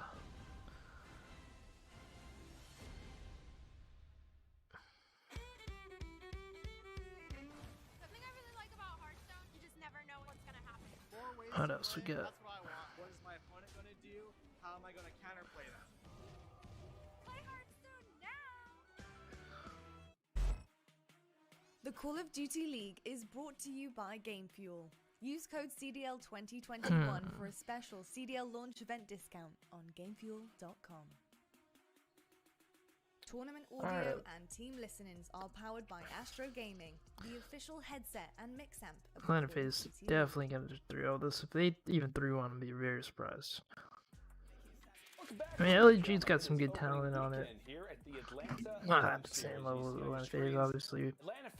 I got Apathy. What's good, Ryan? What's up, man? You know, we're just watching the matches here. I don't know if you came in through Twitter, but wherever you came through, man. Thanks for tuning into the stream. But you got, did you predict right on the last match? I predicted 3-0 OpTic Chicago to win over Paris Legion. That's what happened. Was pretty close to that control, but yeah. What you got for Atlanta FaZe versus LAG though? I'm looking forward to this series between Atlanta and the Guerrillas, man. This is gonna be a battle because both of these players, you know, Atlanta coming off a 3-2 loss and Guerrillas coming off a 3-2 win. I know Atlanta has that fire. Definitely, man. When we talk about Atlanta, we also got to talk about their opposition. Let's go ahead and meet the Los Angeles Guerrillas. So Silly, Apathy, Assault, and Vivid. That's the team, and that's cool. They're in the freaking football arena right there. Oh yeah, definitely. FaZe is definitely gonna take this 3-0. If they don't, you know, they got a good team, but it's just not on the same level. LAG. Vivid is probably gonna be the guy that's gonna have to step it up. He's gonna have to go off. We know what everybody can bring. Silly, Apathy, Assault. You got Arcities, you got freaking Abizi, Sim. And you got Zalium. They can't hang. I'd be really surprised even if it got 3-1. Indeed, my friend. We've got Vivid obviously joining us back from the Guerrillas last season. Other than that, yeah. Total change-up in the roster department for LA. They bring in Apathy, Assault, and but this is 3 guys that won the COD champs for World War II. Don't forget about that. Yeah, I love this team from top to bottom. Obviously, they don't have Aches, and this probably would be the weakest link. Probably don't want Aches in the league again, but these 3 guys won a COD champs together, so. They have a lot of faith in this young player to come in, especially with the veteran presence that he has around him now, to make that impact for the Guerrillas. I mean, I'm excited to see Vivid play. Yeah. Apathy usually gets better at the end of games. Coming into a full official season, his first kind of we'll see how hot he starts off here. And he's back in the form of where he was best at 4v4. So. We talk about our home team. Let's go ahead and meet the Atlanta FaZe. Look at this. Run! Get onto the point! Peacefully. I just think Atlanta FaZe has the most potential. That's why they're my favorite team. I think these guys, if they play like we plan, that they should on paper, I think these guys win champs. Just to put it lightly, Abizi, Celium, and Sip back together, obviously coming into this next season. And the roster change they actually decide to make is to bring in Arcities. That man Alec is absolutely disgusting study. I mean, this group together, again, we talk about history, kind of World Championship history. You also have Arcities BZ and Simp, who won back in 2019 with E United. A lot of chemistry here as well, and really to have Arcitys joining this team. There's a lot of people who said this may be like the best roster change of the season. I think it absolutely has to be up there, if not regarded as one of the best, given the way that Atlanta FaZe looked last year. Yeah, so when we made the adjustment to go from 5v5 to 4v4, you know, they were teaming last year with Major Maniac and Priesta. When you're dropping both of them, obviously, going back to 4v4, you need to keep one. So they decided to switch both and bring in Arcitys. And this team is unbelievable. Like you said, 3 world champions again on this roster with a player like Celium, who was basically an MVP throughout the entire last year, man. He was just out of Man, oh man. So this is going to be an insane match. I think we're just going to see a clinic here. I think we're going to see FaZe roll over them, dude. Roll over LAG. That's what should happen. Oh, they definitely do, man. Like I said, let's go and check out our game fuel keys to victory here first for the Atlanta FaZe. And it really kind of is exactly... You know, I didn't think about this. Atlanta FaZe is S&D. They go 0-2 in search and destroy. Overall KD is 0. You think Atlanta's getting 3-0, or you mean the other way? Or I don't even know what you mean. If you're saying Atlanta loses 3-0, if you think that, bro, if you honestly think that's gonna happen, I would bet even like $10 on Draft Buff, some website. I would bet that money, because you'd make bank if that actually happens, because I bet the odds are crazy in Atlanta FaZe's favor. I'm going to read Ryan's comment. Yeah, the FaZe roster is hell stacked. No, yeah, they should have performed a lot better. But something they just brought up in their keys to victory is definitely something that I have to delve into thinking about more and, well, just like focus on. We have to see how good Atlanta FaZe's S&D can be. That's their weak point. I feel like these guys are very, very aggressive. And to be honest, they didn't really have a lot of guys on the roster that are well-known S&D stars. I mean, Simp is a beast. He's a beast on everything. But S&D is going to be their weak link. They're going to be strong at everything else. If their S&D steps up, they're going to be dominant. Guerrillas OP. We'll see right now, man. We'll see right now. They're gonna prove us. They have to prove us something, dude. Guerrillas against Atlanta FaZe. I'm saying I'm gonna be surprised even if they take a map. So yeah, I'm with Ryan, man. Or I don't know. You should bet some money on this shit if you think that's gonna happen. Well, the thing that's so scary about Apathy, I think it's gonna be a 3-0 sweep, like Brian says. I just always had a really slow start to every single Call of Duty. Yeah, we just talked about that. Apathy is very, very strong at the end of the game. For some reason, he's not as strong as the beginning. He is a father now, so he has that to play for as well. The guy's he's just ready for action, man, and I'm so excited to see Father Rap. Well, they're laughing. The Atlanta FaZe guys are laughing. They got good vibes. So these are just laughing. You can do it too. FaZe up. With him and his teammates, I remember like watching the streams. He was like, I just don't understand 5v5. Like, you know, there was a lot of situations where he'd find himself out in the open, and we know with MW and how trading obviously worked last season, it was never really easy for players to kind of go off and do their own thing. Obviously, there were some moments from time to time, but I think Apathy definitely. Damn, 3 garrisons. Jesus. Okay, I like Crossroads HP. Even though it's kind of got bad lives too. That's one of my favorite HPs. I don't know why. Maybe it's just because when I play, I do better than on most of the other maps. But 3 garrisons in a row too. I don't know about that. Like yesterday, I think Sworn and we were talking about how we did not like Garrison S&D too much. So we're hoping when Express comes out, that replaces it. Or Miami. I think Miami is better S&D after yesterday. Garrison's the worst. Didn't they play 3 garrisons against Florida too? I have no idea. You can go on COD Sportspedia and look at it. They'll show you. On a map like this, man, it's gonna be so scary. AK-70 fuel used all over the map. Maybe I'll look at it after this map or something. Alright, Sword. That's what's gonna be the show me what you got. map right here for me. Yeah. That's a great point to call out. Garrison is terrible at S&D. Spawns in regards to P2 over here Control. In Garage, but as you called it, a very fast-paced their style is slow. We'll see what happens right here. They got slower paced players. Shit, Assault. That dude is freaking turtle on the map sometimes. Good opening for LAG. Of course, as you guys know, Atlanta FaZe's focus right here is going to be to flip spawns, because you got spawns for P2 right here. As you can see on my cursor. Probably gonna have to look at. Oh, he just died. Okay, decent start. You got 20 seconds. Yeah, they can get a lot of time, especially with P2. What happens when they got spawns for it? We're gonna have to see if they get a big wave of kills here. Atlanta FaZe. Okay, they did. Well, who we got left last there? Assault's gonna have to go big. This time is huge. You should only get like half and half time on this first hill. And they managed to get a lot. And they have spawns for it. So. Okay, now LAG spawned out. Perfect timing when they came out. That is exactly what Atlanta FaZe needed. That didn't happen. Guerrillas would have been like 67 by now. BZ's on fire kill streak. What a beast. So I'm off to a bad start.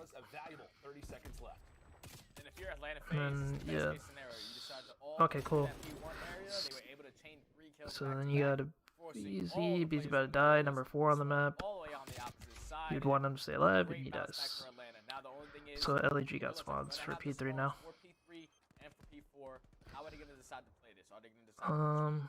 They came back, man. That was really surprising. LAG had a really good start, but you know they flipped the spawns there right before P2 started. Now we're going to P3. That's a nice kill. We got fired. LAG. Ooh, okay. Get inside of fire. Empty toward the outside. Able to drop down RC's 40 seconds still left in the hill. Majority of this time, it looks as if toward that outskirts position, toward back rock, it's a wide open spawn. In Atlanta, they might have exploited that. Yeah, Atlanta did that beautifully. They just all stacked the hill. Once they were able to chain the 2-3 kills together, eventually a player was able to push out of that back and eventually get his tied up. This is a great setup. Remember, LAG was up like 30 points, 35 points in that first hill. Go around that cliffside to try to flip it. And that was the perfect case scenario. Once you're able Silly's, you know, I used to think that Silly was shit, but honestly, he's a consistent player. I think he's a smarter player than a skill-wise player, of course, but yeah. Alright, this is where they set up and get a lot of time. I'm 2 on the map, Celium, he's on the hill right there, they're gonna show him right now. Good kill, but yeah, RC still holding the spawn. Yeah, they're gonna get a lot of time. This is good. This is where they should run with the lead. Alright, now it's gonna get it listening. One trophy there. That's okay, right there. One team cat. Fence. I'm playing down. Right. Cat.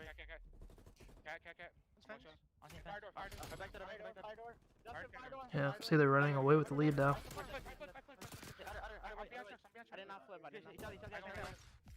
Now is where, obviously, it's going to go to P1.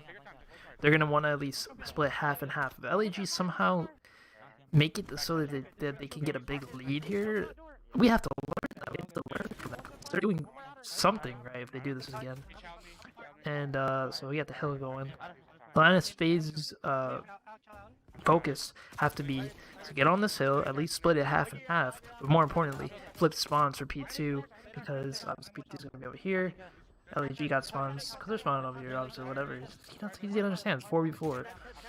So, you're going to see them want to push up now. And flip spawns. Atlanta FaZe is doing a lot better time on this hill the second time around.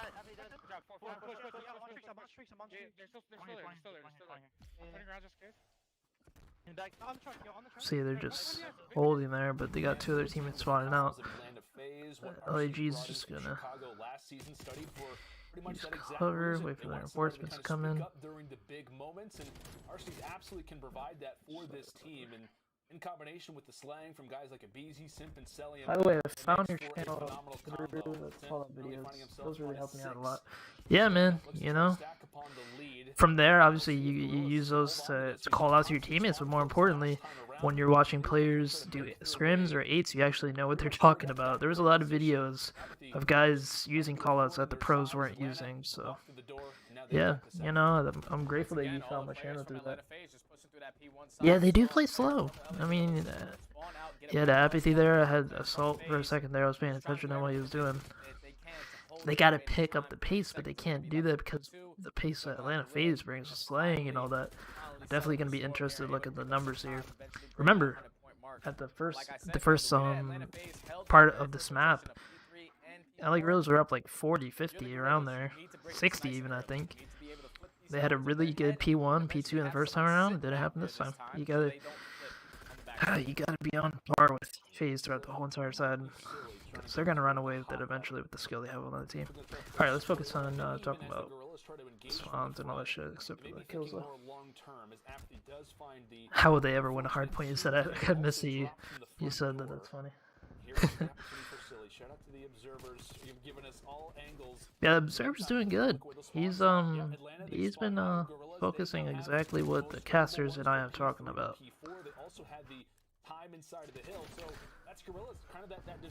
This is where they run away with it. They cannot give spawns on this side of the map, LAG, that I'm talking about. Atlanta FaZe is pushing out, but our city is just doing what he wants with them right here. He's gonna probably wait for people to come. Yeah, see how he's waiting there for team to come in with him.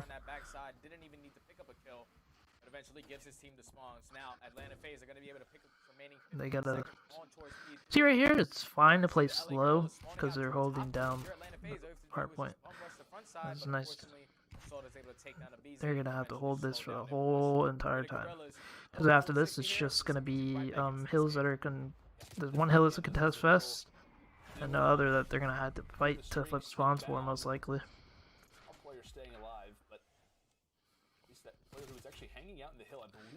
I like this map. They could definitely change the hard point. This hard point right here, they could probably change it to be better. Everybody's saying for them to move it here.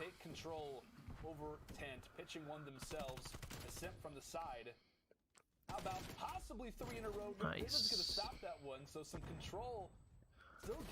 Yeah, that's probably it. That's it. They needed to hold on to this toe, obviously. But it did not happen. It's only just a matter of time, it seems, in a major lead situation, grabbing the remaining time here at the LAG had a really good start, but fell off from there. Yeah, if you're the Guerrillas, you basically need to play flawless hard point from this point out. Our city's 25 and 18, Simp 20 and 15. You see all the players from the Guerrillas are basically negative. The only one positive is going to be Silly.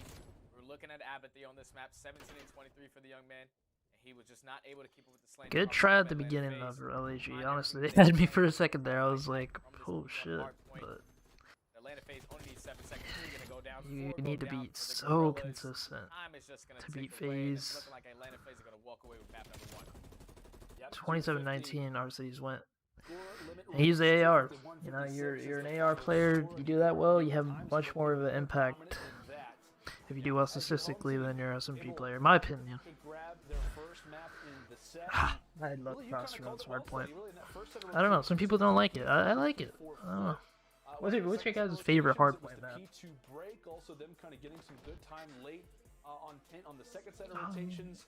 But again, a good map. I think it was a few days ago. People were talking about the speed of Dallas Empire. You have to be prepared for that roster of Seattle. I think it was yesterday, actually. So now we got 3 garrisons in a row. We got Garrison S&D, Garrison Control, and then if it goes to a 3-1, if it goes to a 4th map, rather, we got Garrison HP. I think that's also what kind of allows for RCs to be such a great piece for them, is that they are a fast team and they're not playing too out of control. And if they do, that's exactly what RCs is there to do. You said Assault and Silly are 2 of the slowest ARs. Fantastic game here, 27 and 19. Yeah, that is a good point. Apathy really isn't fast-paced as a lot of the other SMGs.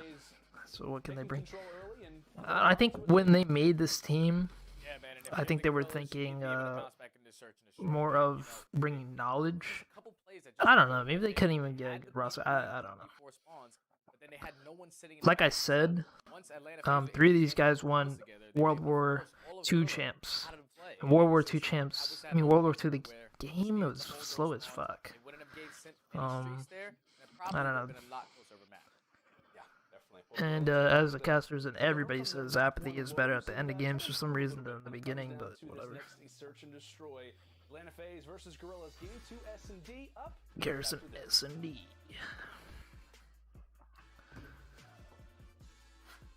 Okay. Should we go to Reddit? I don't know if I should go to Reddit or not. It's probably make clicks for that. Fuck it, let's go to Reddit. So we have something to watch than nothing. Reddit. I don't even think I'm logged in. When ambition is not love, shit is not loading. My name is Caesar Skies Bueno, and I there you go. to invest in my game. Slang department. Question mark. LOL, this was good. Frying. Fire extinguisher. OpTic Chicago. Fire extinguisher. That's funny. I don't know if anybody you guys are missing a joke, but his gamer tag is fired. So, yeah. You know, I'd seen Lando somewhere before. Some of these pictures that these people post, man, like some people just post pictures and they look nothing like what they're showing. No similarities.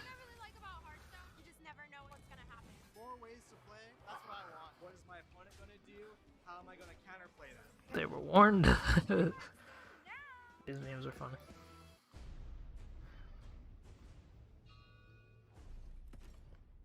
Lando has no hands. Motherfucker has gauntlets. May do it like this, hold up. Whatever. Scraps with the cowboy hat. Huke versus Surge. Hardpoint KD 1.94, 1.75 S&D, 1.33 control.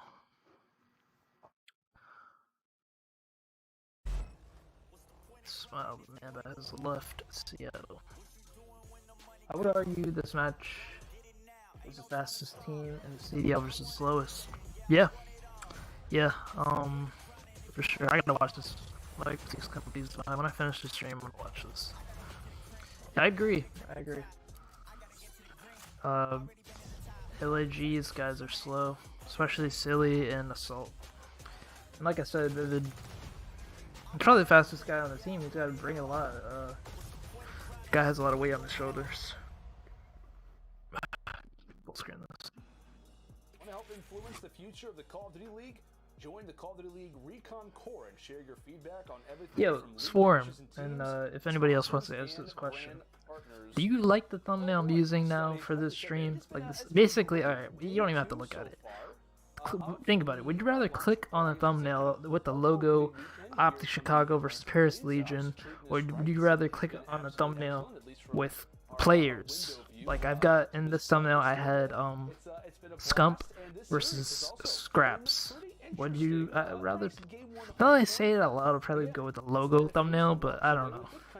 Fixing upon their woes from last week at the Kickoff Classic versus Florida. They win it, and now we're looking at some good old Garrison S&D. By the way, love the virtual set. I know my hands look massive. Everybody's been commenting about it. It's just the way the set works, but you know, hey man, listen, I'm just gonna crack open some game fuel here and just roll on to the Search and Destroy. Study, how about yourself? Oh man, I'm looking forward to this Search and Destroy, but one player I'm specifically looking at for FaZe is gonna be Sim. We know what type of beast he is with that sniper, and he doesn't have it in his hands. Okay. What kind of player Fuck it, I'm just gonna keep doing the faces. I don't know. Is he gonna be pulling out that AR being I don't know if Ryan's still here. If Ryan can give an opinion, that'd be nice. That's a great call, man. I mean, a lot of the highlights that we talked about Sim, you know, it's been a short but phenomenal career. Really, in the last 2 seasons, obviously that one is 3rd. A lot of those highlights do come with the sniper, so that's an excellent point. And I think on a map like Garrison Search and Destroy, there's been a lot of talk on offense, right? How are we going to be able to really make something happen on the offense side? It's going to be fun to watch how both teams try to kind of try to be flexible. To try And I don't know when. I hope at some point snipers are not GA'd. I hope snipers come back. It was really fun to watch people use those in Modern Warfare and Black Ops 4. I hope at some point they come back to this game. Not an amazing game one. I think they're looking out for him, especially. Yeah, nah, for sure. Primarily this one. I watched a video before on some advice on thumbnails. Somebody said, you know, that the ones with people in it do better. And I believe you're like a YouTuber, right? You do Minecraft YouTube videos, so it's good advice from you too. Or you stream.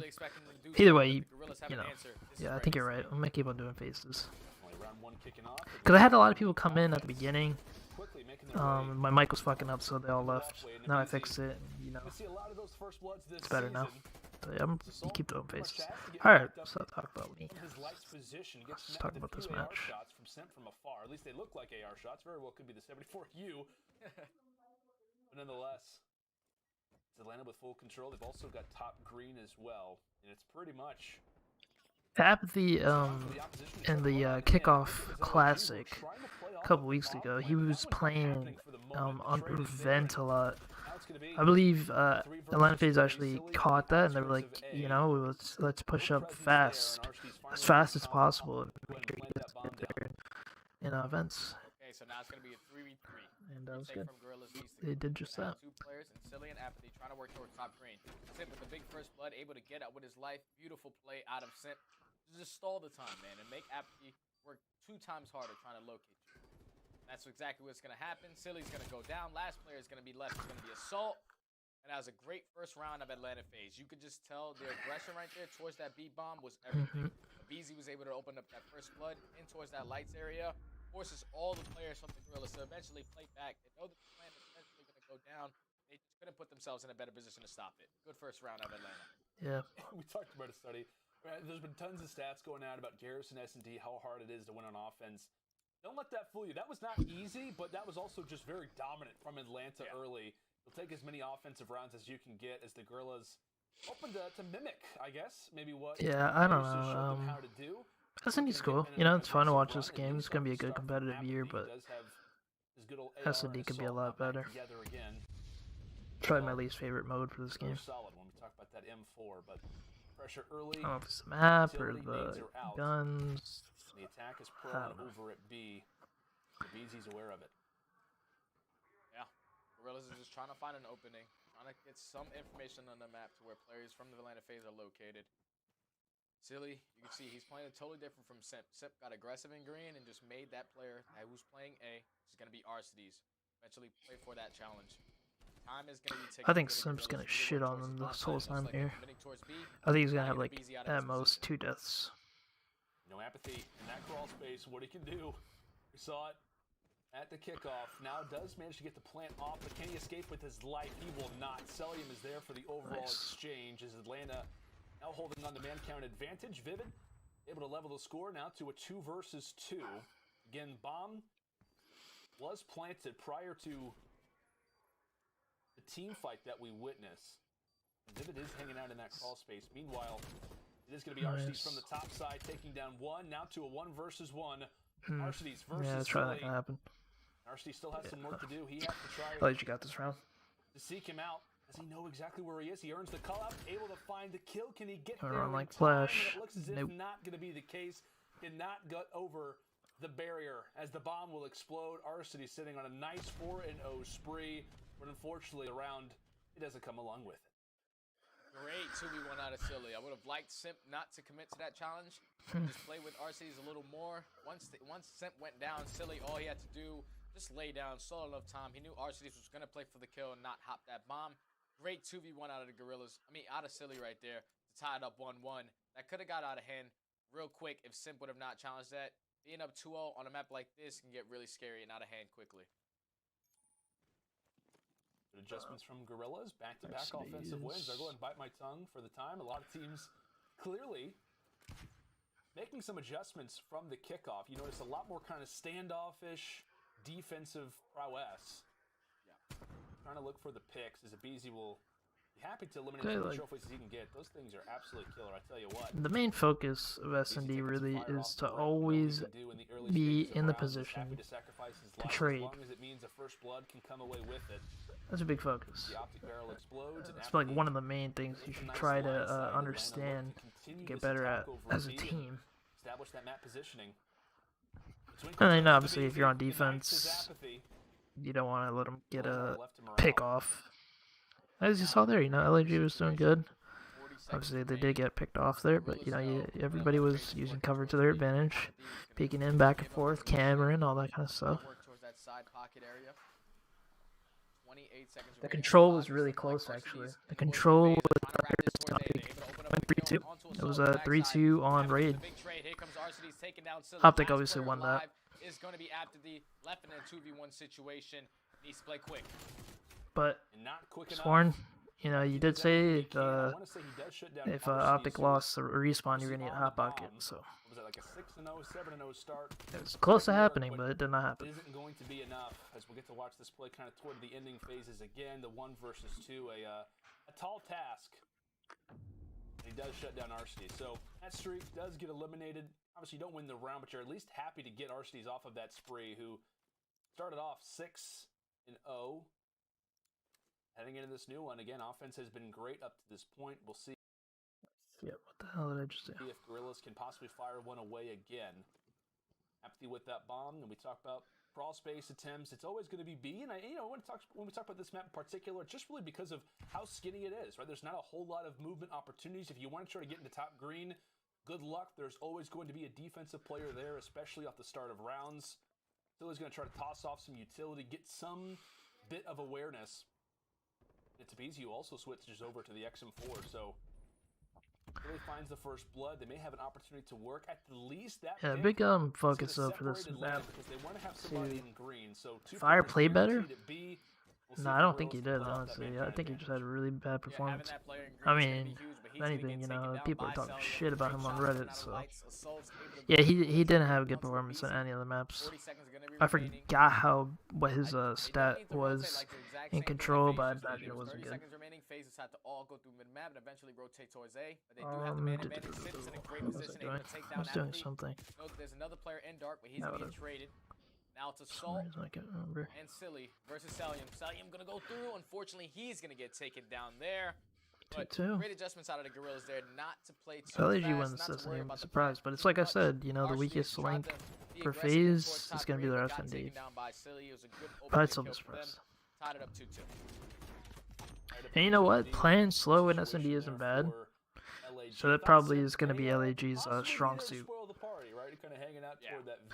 They're probably going to be one of those teams where they're going to want to win S&Ds. They're going to be really good at it, but they're just going to try to somehow steal one respawn.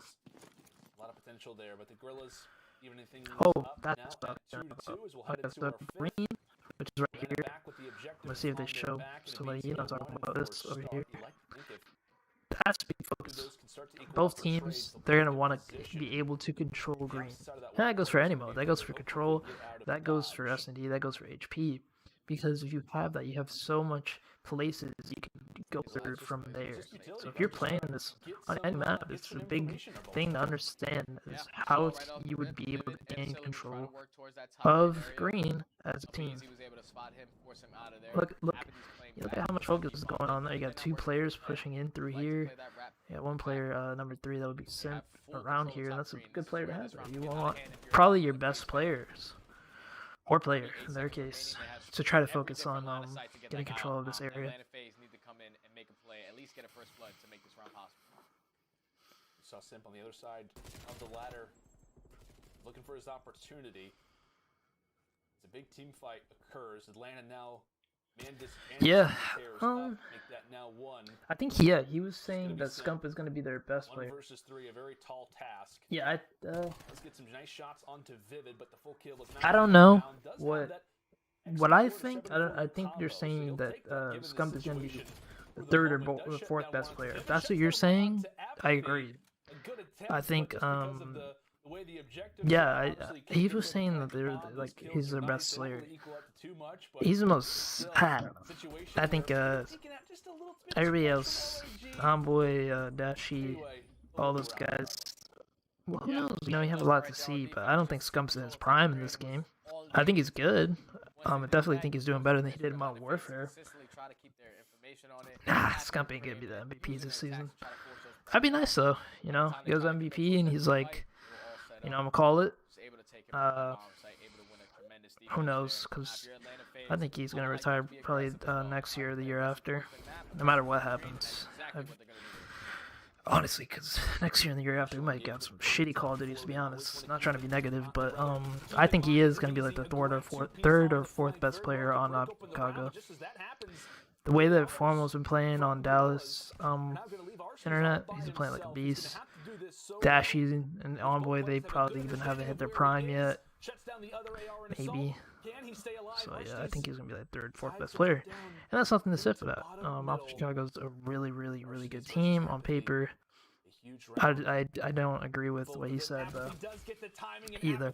I think Scump's third or fourth best, like you said. A good situation there for Arsene's, an impressive attempt. Really set up by this. I think he might win this Sunday. I'm gonna have my prediction wrong.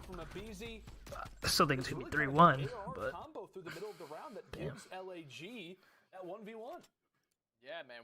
Yeah, exactly like I'm saying. That's no knock. Nothing to be said about. Scump in Advanced Warfare was, oh my god, he was a fucking beast. You know, Black Ops 2 too. Scump didn't play on OpTic and Black Ops 2, that team wouldn't have been T3. OpTic would have had 8 performances. He's called the king for a reason, you know. But still, who knows? We got a lot to see. Like I said, he enjoys this game a lot more than Modern Warfare, as obviously a lot of the pros do. He's playing game battles. He's spending more time. Who knows? Maybe he'll do better than like Dashy or something. And the round's over. Atlanta FaZe successful offense and a very interesting attempt there over at Alright, 4-3.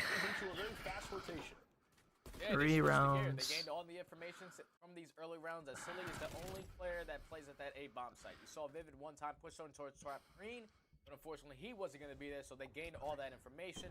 They fly out at Silly. Yeah. Trades, If I probably thought about it more, I think FaZe is still going to win this. But if I probably thought about it more, I probably would have said 3-1. They mentioned it earlier. FaZe's weak link is S&D. I feel like they need to stay on point with that aggression. But that's not even weak, because they're probably going to still be good at it. In the faces of the Gorilla members. Well, Beezy's aggression S&D plays exactly like I do. He either going to get first blood or will be first blooded. Yeah, I think this guy's a do-it-all player, man. I mean, Simp and Abeezy is probably one of the best duos we've had in Call of Duty history. I think Abeezy is very, very outshined by Simp at times. He's probably like, I don't know if you watch basketball or watch basketball, or rather, but you definitely know who Michael Jordan is. But Abeezy's, you know, Simp's Michael Jordan. At some point, I think this kid's gonna, you know, he has so much potential. I think he's the best player skill-wise in Call of Duty we have right now. So basically, you know, he's a Michael Jordan, and Abeezy's a Scottie Pippen. He's gonna do whatever he can to support Simp and let him shine, because he knows that he's a better player. That's just the honest truth. Tiny Terrors are OP, dude. Shit. They are freaking godlike. You know, this is a good thing. I never had this thought. Like, imagine if, you know, RC's a veteran. He's been around since Infinite Warfare. But imagine if they had a guy like Crim6. They had a veteran before like Clayster, and you saw what they did, man. United they won champs, you know? RC's a veteran, but I think they need somebody with leadership skills like Crim6, you know? But Crim6 got his own Tiny Terrors. He got Shotzi, he got Huke, Illy. So I don't think he is thinking about, you know, getting Simple to BZ. But they would need somebody like that. But they're still doing good. I think RC's that guy too. He's a good leader too. Like I said, he's a veteran, but it'd be interesting. Like another timeline, you know.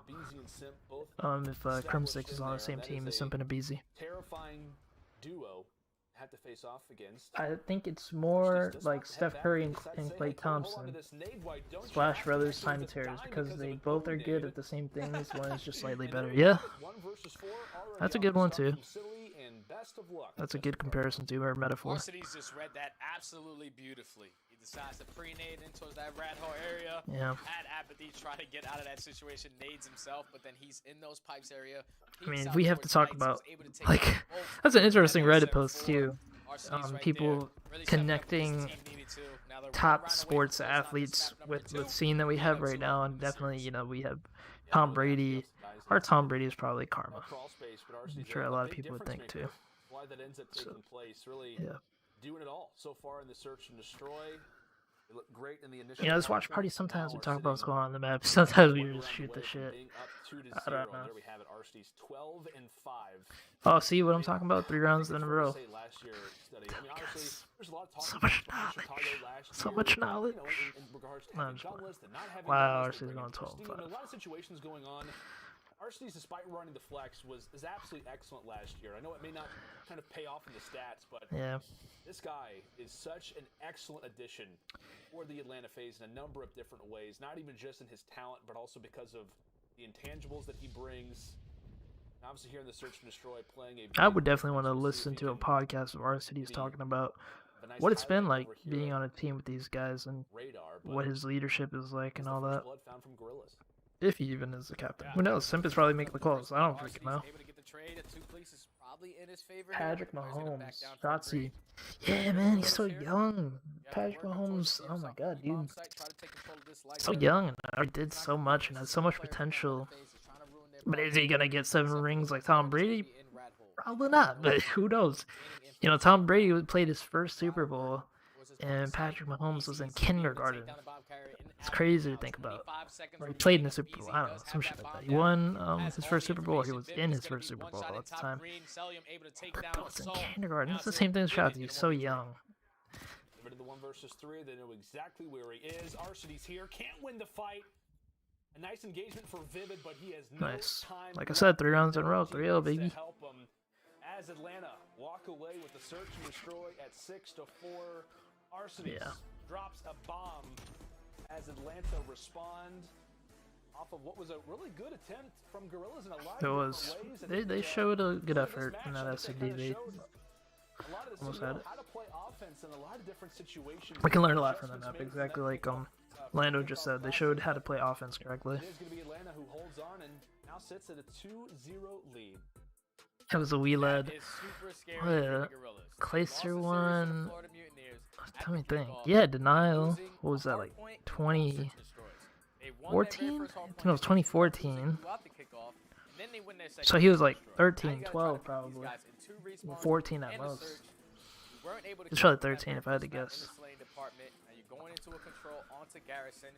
This is going to be hard, man. If you're the LA Guerrillas, you guys need someone to step up big, and that person that I'm looking for is going to be Apathy. Like I said, leading the kickoff with a 1.2, guy needs to step up, especially in the respawns.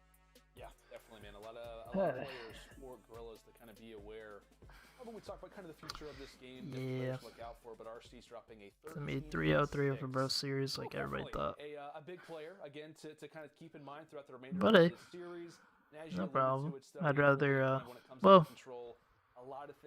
Good matches are going to be coming soon. Let's look on Cody Sports Game PDM to see what's tomorrow and the day after. I want to say that when LAG ended up playing Seattle, I believe they lost it. So if we're talking about recent performances, it is Atlanta that has the advantage. How much do you take for the kickoff? I think you take a little bit just given the timing of the season right now. But scrolling, what the hell? Yeah, man. If you're going into this Stage 1. You got to be feeling really good. Okay, what we got tomorrow? Tomorrow we got LAG versus Paris Legion, Florida Mutineers versus Toronto Ultra, LA Thieves versus New York Subliners. Those matches all kind of suck except for LA Thieves versus New York Ultra. I mean, New York Subliners. Yeah. I mean, Florida Mutineers versus Toronto Ultra is going to be interesting, but I think Mutineers win it 3-1 or 3-0. Oh, that's a good match, though. Sunday, we got Atlanta FaZe versus OpTic Chicago. I'm going to see if I'm going to stream that. I might not be able to stream London Royal Ravens versus Seattle Surge, but I wish Hydra had gotten to New York. Hydra, yeah. That guy has a lot of potential. That would have been better, probably. There's a big storyline for New York Subliners to see what they can do this year without Zuma.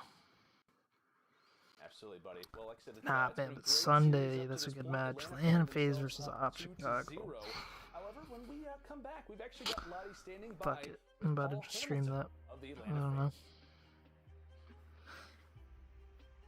Because honestly, London Royal Ravens versus Seattle Surge, I don't really care about that. Dallas Empire, though, versus... Yeah, you know what? Sunday is a good day.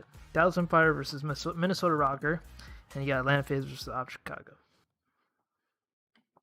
Sunday's going to be a good day. I'll think about it.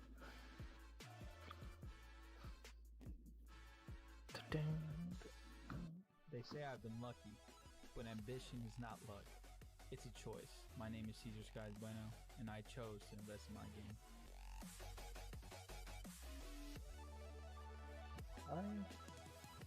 Okay, let's see your comment. Oh, what the hell? Oh, there you go. New York should have been Clayster, Zuma, Hydra, Mac. Yeah, that would have been a really good team. I think that would be like, you know, a tier down below Chicago, Atlanta, and Dallas. That would have been beast, dude. That would have been good. But yeah, I mean, they would have been able to compete with the top 3 teams. They'd be around like 4th to 6th. With the team they have now, they're probably like 6th to 8th if I had to guess. But who knows? They could still show us. They can still show up with the team they have now, but highly unlikely. Excuse me. Alright, we got Garrison Control. Probably gonna be the last map of the night. Presented by T-Mobile, now America's largest and fastest 5G network. Set your sights on the competition with T-Mobile, the leader in 5G. Scuff, the official controller of the Call of Duty League. The Call of Duty League is presented by USAA Insurance. We offer insurance that's made for the military community to help them easily protect what they've worked hard for. Right now, they're definitely around 8th. To the Atlanta home series. It is opening weekend here. I'm gonna have to see. Yeah, you might be right, to be honest. 8th to 10th without Zuma. We'll see though. We will see. In the streets talking about how excited they are. I'd probably say like this opening weekend. It's been a blast to see Atlanta fans be 7th or 8th. I'm not gonna give them 6. 2-0 versus LAG. We actually got a chance. Probably 8th. I don't know. Whatever. We will see. We will see tomorrow. Hamilton of FaZe. Let's go ahead and roll that interview. Paul, it is so lovely to have you join me for a quick catch-up as we're heading I'm sorry, we're going to see the... What the hell?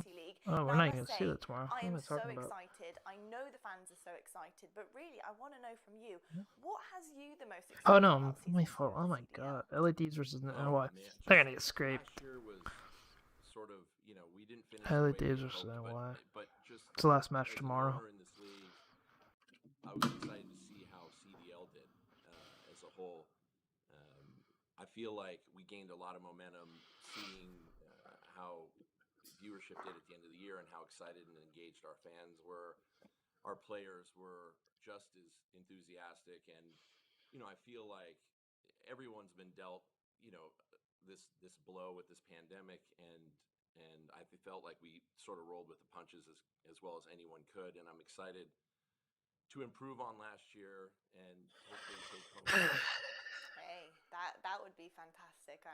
Honestly, I'm crossing my fingers for you guys. You guys had a really close run at it last year, so I'm excited to see what your new roster is going to build upon. I'm going to actually get to that a bit later on, but first, obviously, it's our brand new season. It has just started, and you know, you guys are hosting the first home series of the year. What does it mean to Atlanta FaZe to have that in your hands, to have the first one under your name? Oh, it means a lot to us. I mean, our fan base, you know, has been, I think, the best.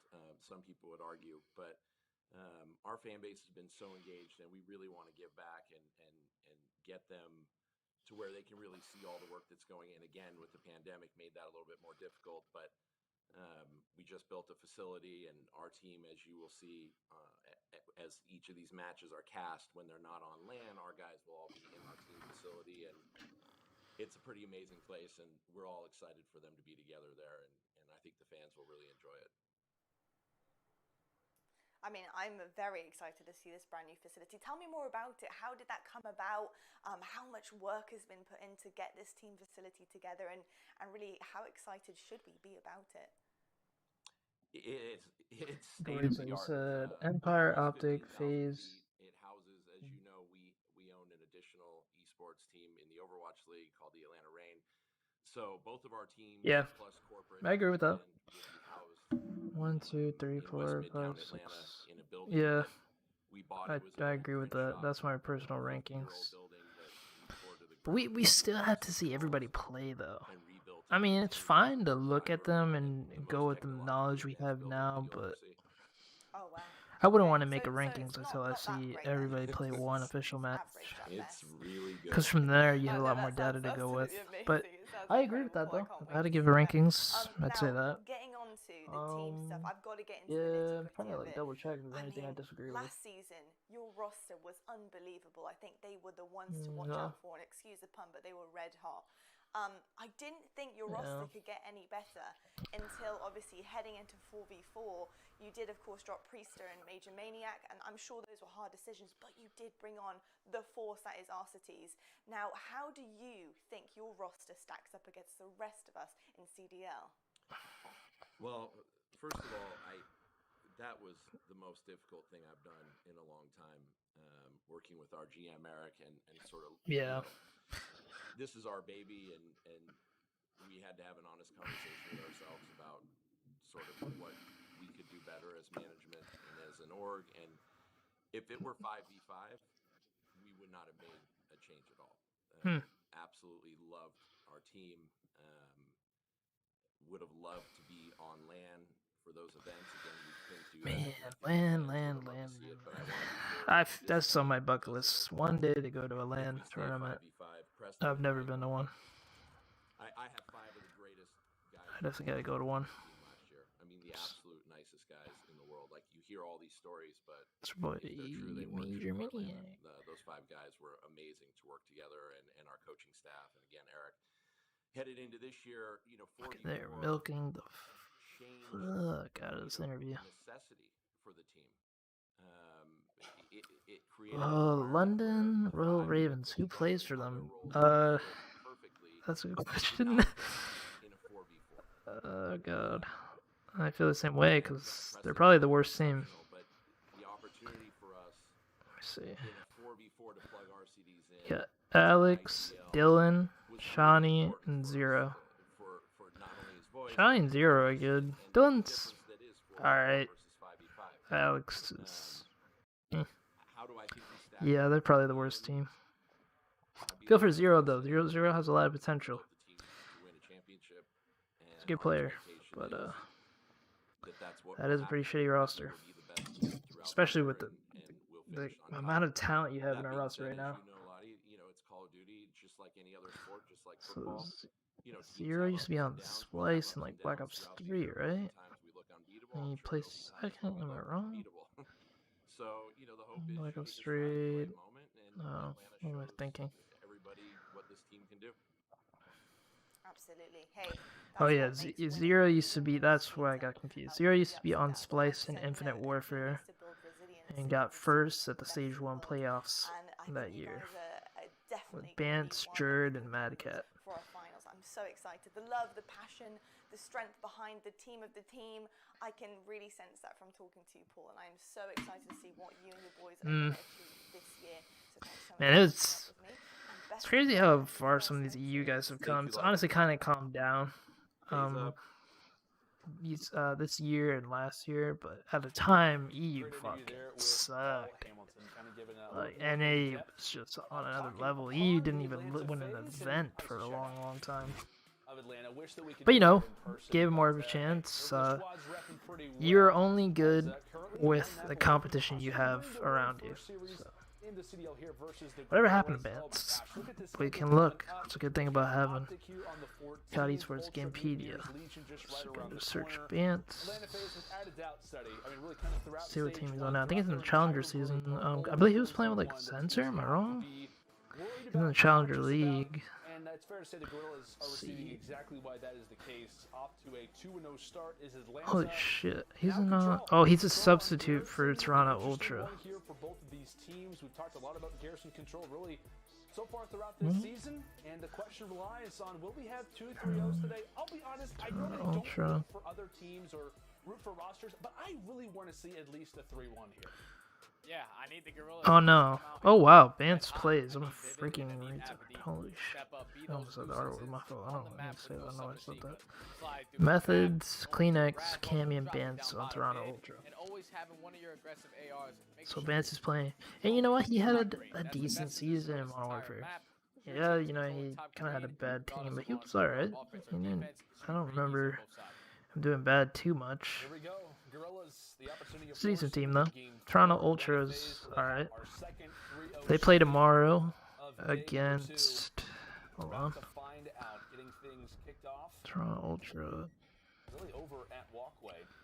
Off the initial fight, Atlanta FaZe happen to try to dip their feet inside of that B control point from time to time. So Toronto Ultra play Florida Mutineers, like I said, and honestly they should lose that. But yeah. Methods ain't too bad. At least in Modern Warfare, he was alright in Modern Warfare. Everything before that, he was pretty bad. I don't know how he is in this game so far. I think I watched like a couple 8s with him and he played alright. I'm not saying much, but obviously he doesn't stream scrims, so. But yeah, they should probably lose some Mutineers tomorrow. Yeah, I like Vance too. Nice guy. Nice guy. Good players too. Not like top tier, but you know, good player. 3 go down for the Guerrillas. The last player that's able to hold this line is going to be Assault. He has a tough task at hand. He's going to get dropped. Now a lot of lives to play with from here. Forcing the players from the Guerrillas to try to break in. Silly's going to be the last player. They can put out a fight. I think Mutineers. I don't know. I just have a feeling like they're good at S&D.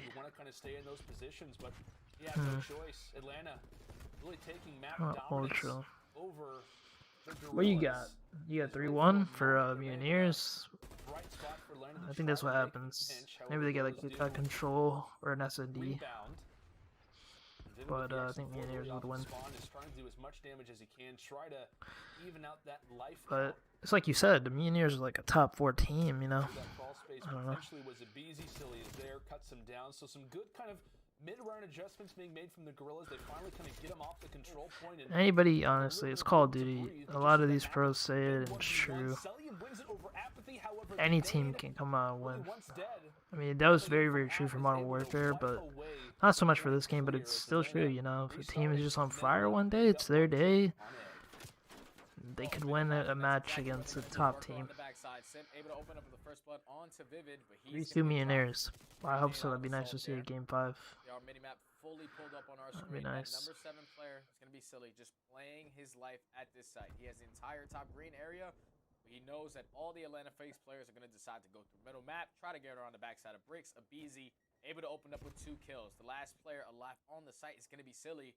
That number 6 player in Assault, you have to try to get to your teammate quick because it's starting to go down to the wire here. 25 seconds remaining on the clock. Atlanta FaZe need to make a they have no lives to play with. LAG, holy crap. Player 3 still alive. That's going to be Simp. He drops, and now last player alive is Cell. He was hanging out in top green. Really never got the clearance from his Yeah, other SMGs they're not gonna give up their lives. be aware of that pinch, so he ends up staying alive. He is going to play his life. 5 seconds left. They have to get And on now this they got wing. one push, so that's why they're waiting for everybody to When we talk come about in. lives, pivot, One flash live player left. up, and that is going Nice. to be it. Gorillas really couldn't survive. You know what? much Yeah, and longer there's given teams, man. life differential Not many that we people saw. talk about this, but Off of that first there's point, teams that are just, well, there's a word for it. Hard counters. You probably heard about this before. There's a word for it. pretty much play top green the best You way know, they can, but your team just fits right when you go up against another because of the players you have, and the play style that you have, the way you play the maps. And sometimes you just have somebody's number, and you know, you lose against many other teams for some reason. You just have this team. You know. Yeah, they really did, man. I would have liked to see when the Guerrillas were picking up a lot of those kills on defense to just push up, play for more map control. When you're dying on your side of the map on defense, you're going to be spawning a lot farther than when you're dying in the middle of the map. True that. More map control. Atlanta FaZe, they just continuously just pushed right up mid, working around the backside. You saw Silly the entire time just trying to stay on that 8 point. It wasn't really working out for them, but hopefully they're able to answer on this offense here. Yeah, we'll see what Guerrillas have up their sleeves as we'll go ahead now to an Astro Gaming listening. LAG? Los Angeles. Okay, cool. They're not talking. No comps. No comps. There we go. Alright, I'm gonna quiet down. Listen to what their comms are like. They're kind of frantic.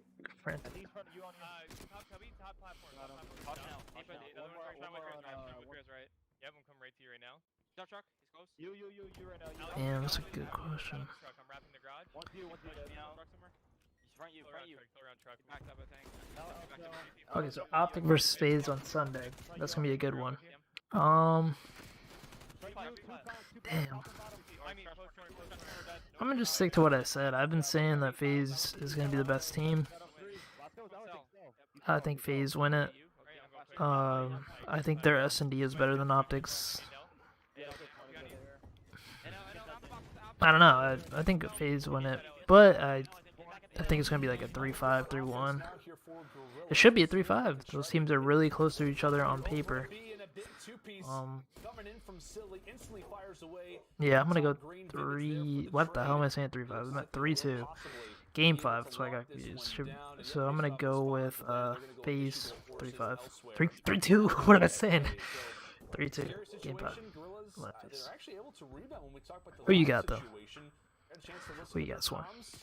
Anything to note as they now rotate toward A?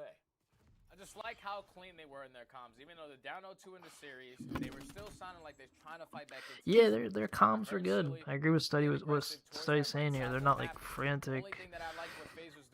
They sound good. Their comms were good. They're not they don't sound like they're down and out. And that's exactly what they were doing for the entire first side until the very end was Silly popped the 2-piece. But it's probably gonna be like. Case scenario for the Let's see what we got. When you're in that spawn trap, it's really difficult to get out. Yeah, I probably think it's gonna be 2 more rounds. That's it. FaZe gonna win control 3-0. Yeah, take a look at LAG. Pretty much 3 strong through the back. They do. Even though, actually, no. They're fine with it. Pretty much what a BZ last man on the point. It's actually player 3 Simp who does push up. Doesn't end up finding a kill on OpTic win HP. FaZe win S&D. FaZe win control. OpTic win green, able to find one. Alright, we'll see, man. I'm thinking about streaming. I'm gonna miss the first match though. I don't know. You know, I'm gonna stick to it. I'm just gonna chill. I'm not gonna stream on Saturday and Sunday. Stick to what I said. Just only stream on weekdays. I gotta do like homework, man, and all that. 7 seconds remaining. This is looking like Atlanta FaZe are gonna go up 3-0. Control is what's gonna happen. And that really ending fight, really from the Skycam view, pretty much kind of told the tale of the ending round there for LAG, just kind of running to a number of different situations. I mean, everybody predicted 3-0 probably for these 2 matches. But yesterday I did good predictions. I'm gonna see how far of a streak I can get. It's gonna be harder, obviously, when there's 3 matches a day than 2. Odds are gonna be kind of stacked up against me. I can only go a one streak, but yeah. To kind of point out for them, but that initial offense for me was kind of the breaking point. Yeah. Their ability to kind of rush through bricks constantly. Is LAG just not able to hold on, but now's their opportunity. This is their chance. If it's going to be any time, it has to be now. They do not want to start off Like, it's so much easier for offense to get control of vents and everything like that, so it's smart for them. You saw how they kind of pushed the left side of the map, this side right here. They were kind of like all over here at LAG.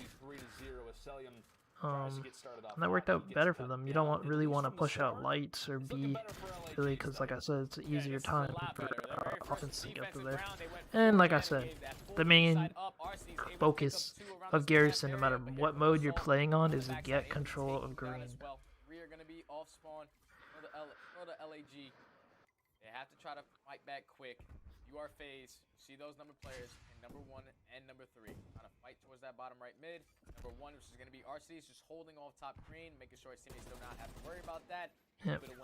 That's a big focus for the AR too. Exactly like you said, RCD is just trying to focus on that. Nice. Simp won that. That gunfight is so big. He gets some time. Arsenes is going to be here on a 3 spree. Quickly tosses down the trophy and pretty much yells for his teammates for some backup, for a little bit of support. AR, VAR. Nice. How about that one from Arsenes and up close? Ooh. Ends it out on a 5 spree. Lovely 16 lives. From Alec. And then look at that's that it. Toward the bottom side of our map, pretty much toward the left. It is going to be yeah, that's a good spot too. Simp's got a good spot. He's using the cover to his advantage right here. Spawn trapping them. Fucking beast getting a headshot too. LAG is so slow. Really want to think, what can they do? Their slaying power is nowhere near the level of FaZe's. They have something in mind and they do have a minute to do it. Yeah, Sim's playing this beautifully, man. And then he's just annoying the being a nuisance here. Sim playing it well. And Salt's playing carefully, you know. They got time to play with here. And Atlanta FaZe got spin. Might actually get this round. Wow, though, no way. This dude almost single-handedly doing this.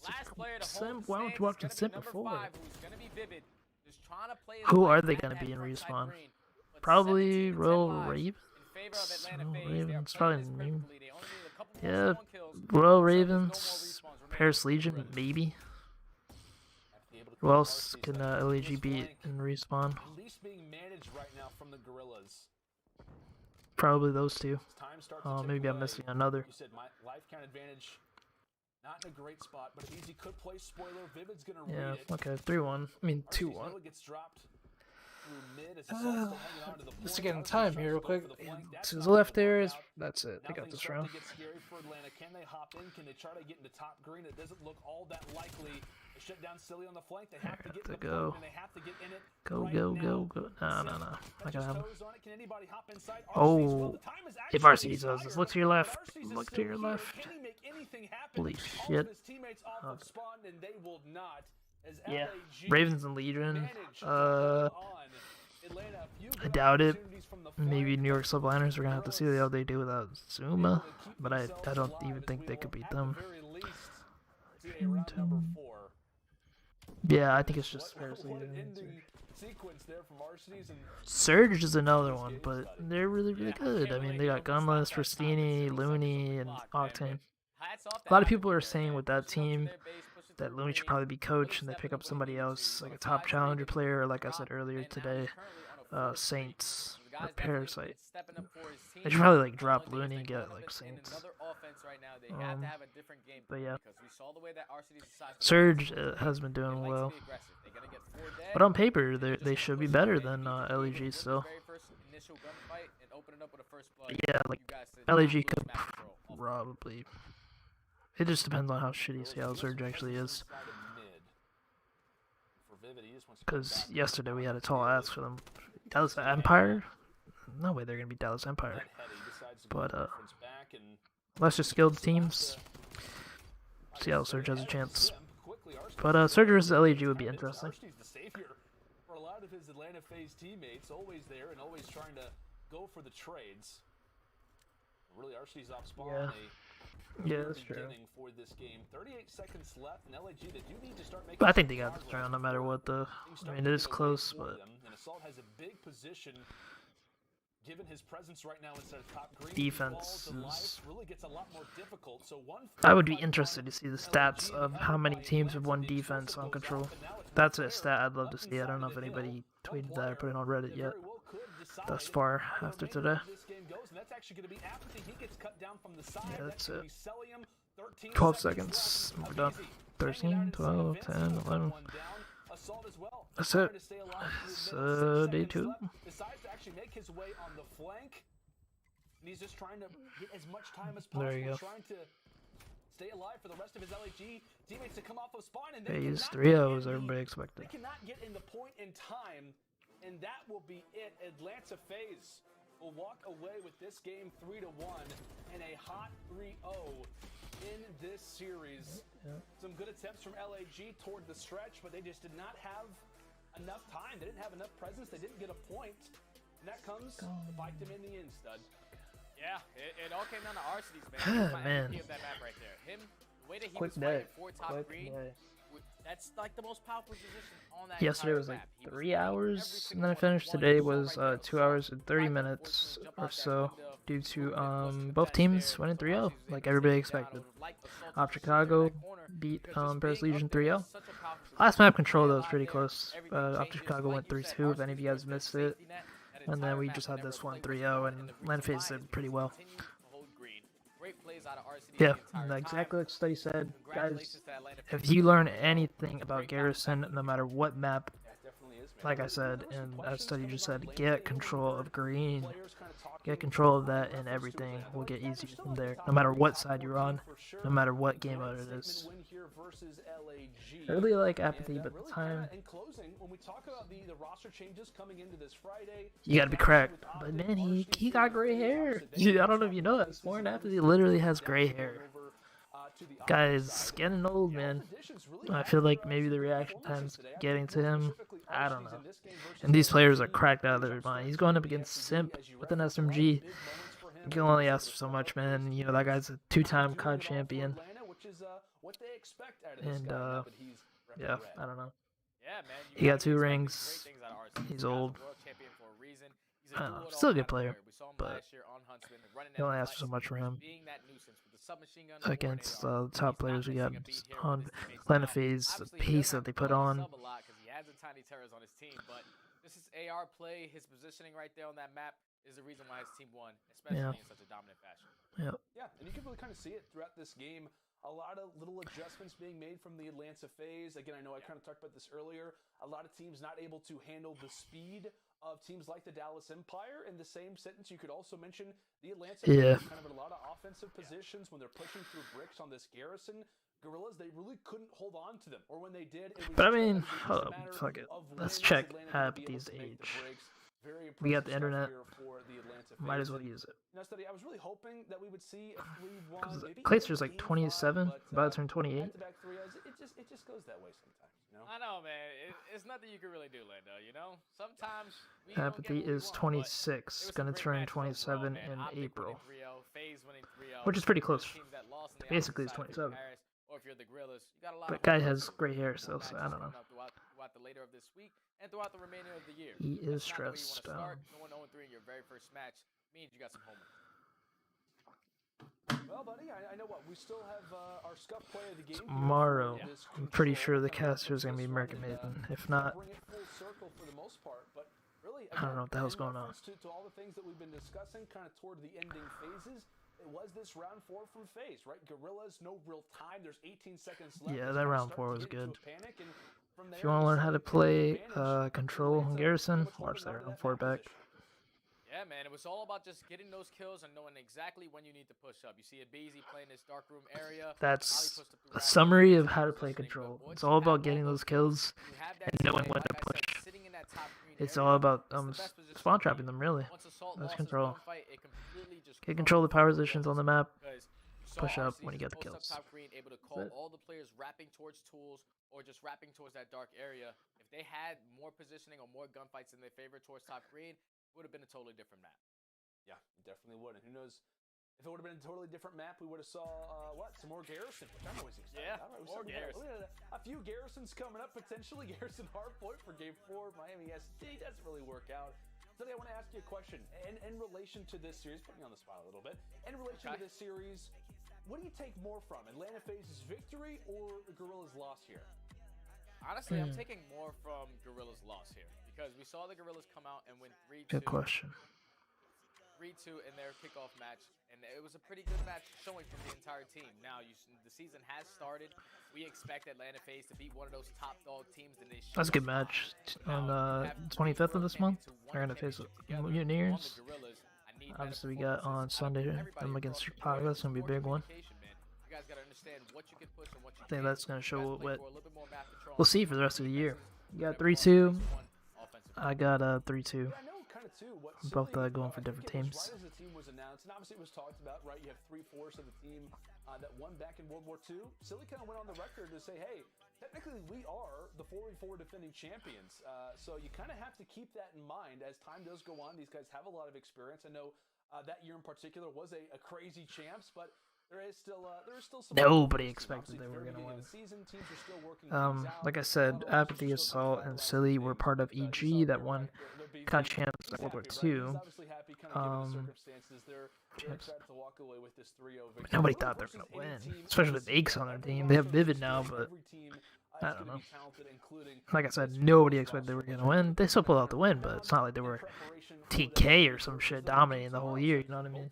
But that is true. They are the 4v4 defending champions. At least 3 of them are. When we talk about this current group in regards to stage 1, but not an easy schedule. Florida, OpTic, Ultra still to come. Guerrillas, still a lot of work to do, Steady.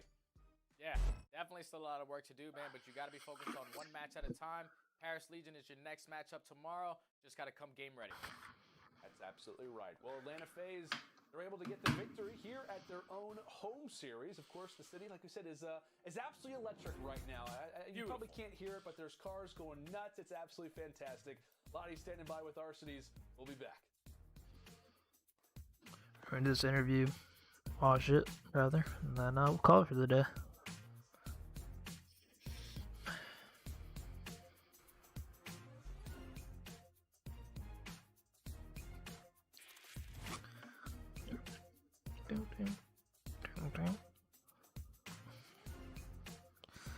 How to check Twitter.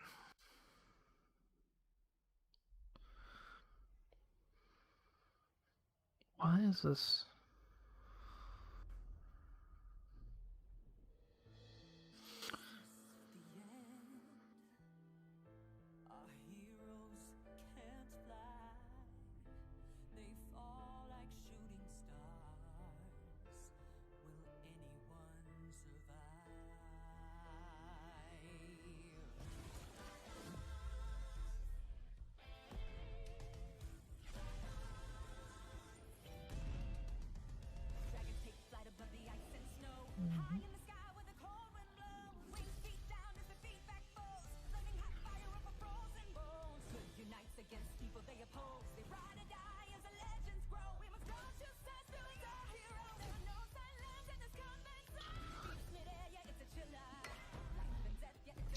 Okay, let's go on Reddit.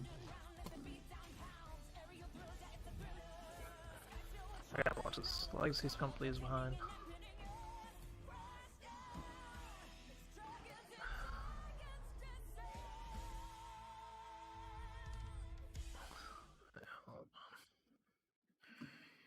Refresh.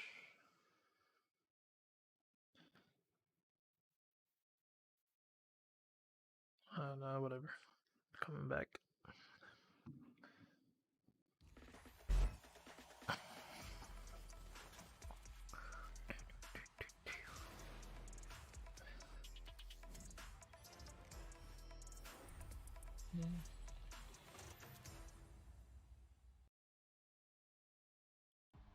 Hello everybody and welcome to the Game Fuel Victory Spotlight. Joining me this time, I have the one and only Arcides from Atlanta FaZe. Yesterday. Arcides, I am so we can see so gassed, especially beautiful ending on that Arcides' control. You face. guys looked formidable. You looked formidable all series long. But I've got to ask you, how does it feel to be back with your boys once again? I mean, these guys are crazy. They're super fast, and I'm trying to get used to that pace. But besides that offensive control round, they were playing super slow. We were playing super slow, but that's communication error. But other than that, I mean, they're my brother, so I'm glad to be back. I love that. I love that. And it's great because you slipped straight into the team, man. You were a vital part of the team with them previously in CWL, champs in your own right, and it's really, really cool to see you back on sticks together. Now, I've got to ask you as well, Kickoff Classic was the last time that we saw you guys perform, and I know it didn't count to much, and I know it was just a little taster, but I've got to ask, dude, what happened against the Mutineers?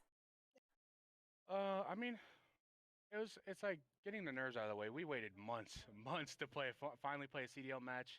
The nerves just got to us, and we learned a lot. I learned a lot, especially with these guys. It's been quite a while since I played with them compared to the Huntsman, but it's like I learned that like we gotta calm down when we're playing because like that match was a super intense and super fast, and like I felt like I couldn't set up. Like they probably felt the same way. So that match right here, this match right here, just felt super great, and actually you could tell I could get kills. You did indeed, man. You were a definite vital part of the team's performance there. And honestly, it's really great to see you back home where you belong. Last question. Of course, you're going to be facing OpTic next. How do you guys prepare for a match like that? I know it's obviously a big one. They've pretty much made some of the most noise in the league so far, and it's just the beginning. So how are you guys feeling about it? What's the prep going to look like? I mean, the matches with the most pressure is always the fun part. So I think we're just gonna after this match, we're probably just gonna watch some VODs before scrims. Just take every day just practicing. So like tomorrow we gotta get back into it. Sorry, and I don't know. It's just gonna be a big match. I'm excited to play with my former teammates. Love it, love it. Well, the grind is on. I'm sure you guys are gonna practice your hearts out and play the best that you guys can do against them. So best of luck for it, and thanks so much for catching up with me, RCT. Thank you. There you go, guys. We're going to head to a quick break right now. We're going to break down everything that we have seen today. I've got my trusty analyst on the desk, Mr. X. All right, I'm just going to call it from there, guys. Holy crap. Okay. Fix my camera before I say bye. Thanks, Sworn. Whoever else is watching, whoever else watched. If you guys are watching the rebroadcast, whatever. Thanks for watching. I'll probably be back next week streaming. I'm definitely going to make some videos this week. So, yeah. Thanks for watching, guys. It's been day 2. Everything we predicted went as we predicted. It's going to be a good next 2 days, especially on, I believe, Sunday, OpTic Chicago versus Atlanta FaZe. So definitely catch that. That's it, guys. As always, it's been Clex. Peace.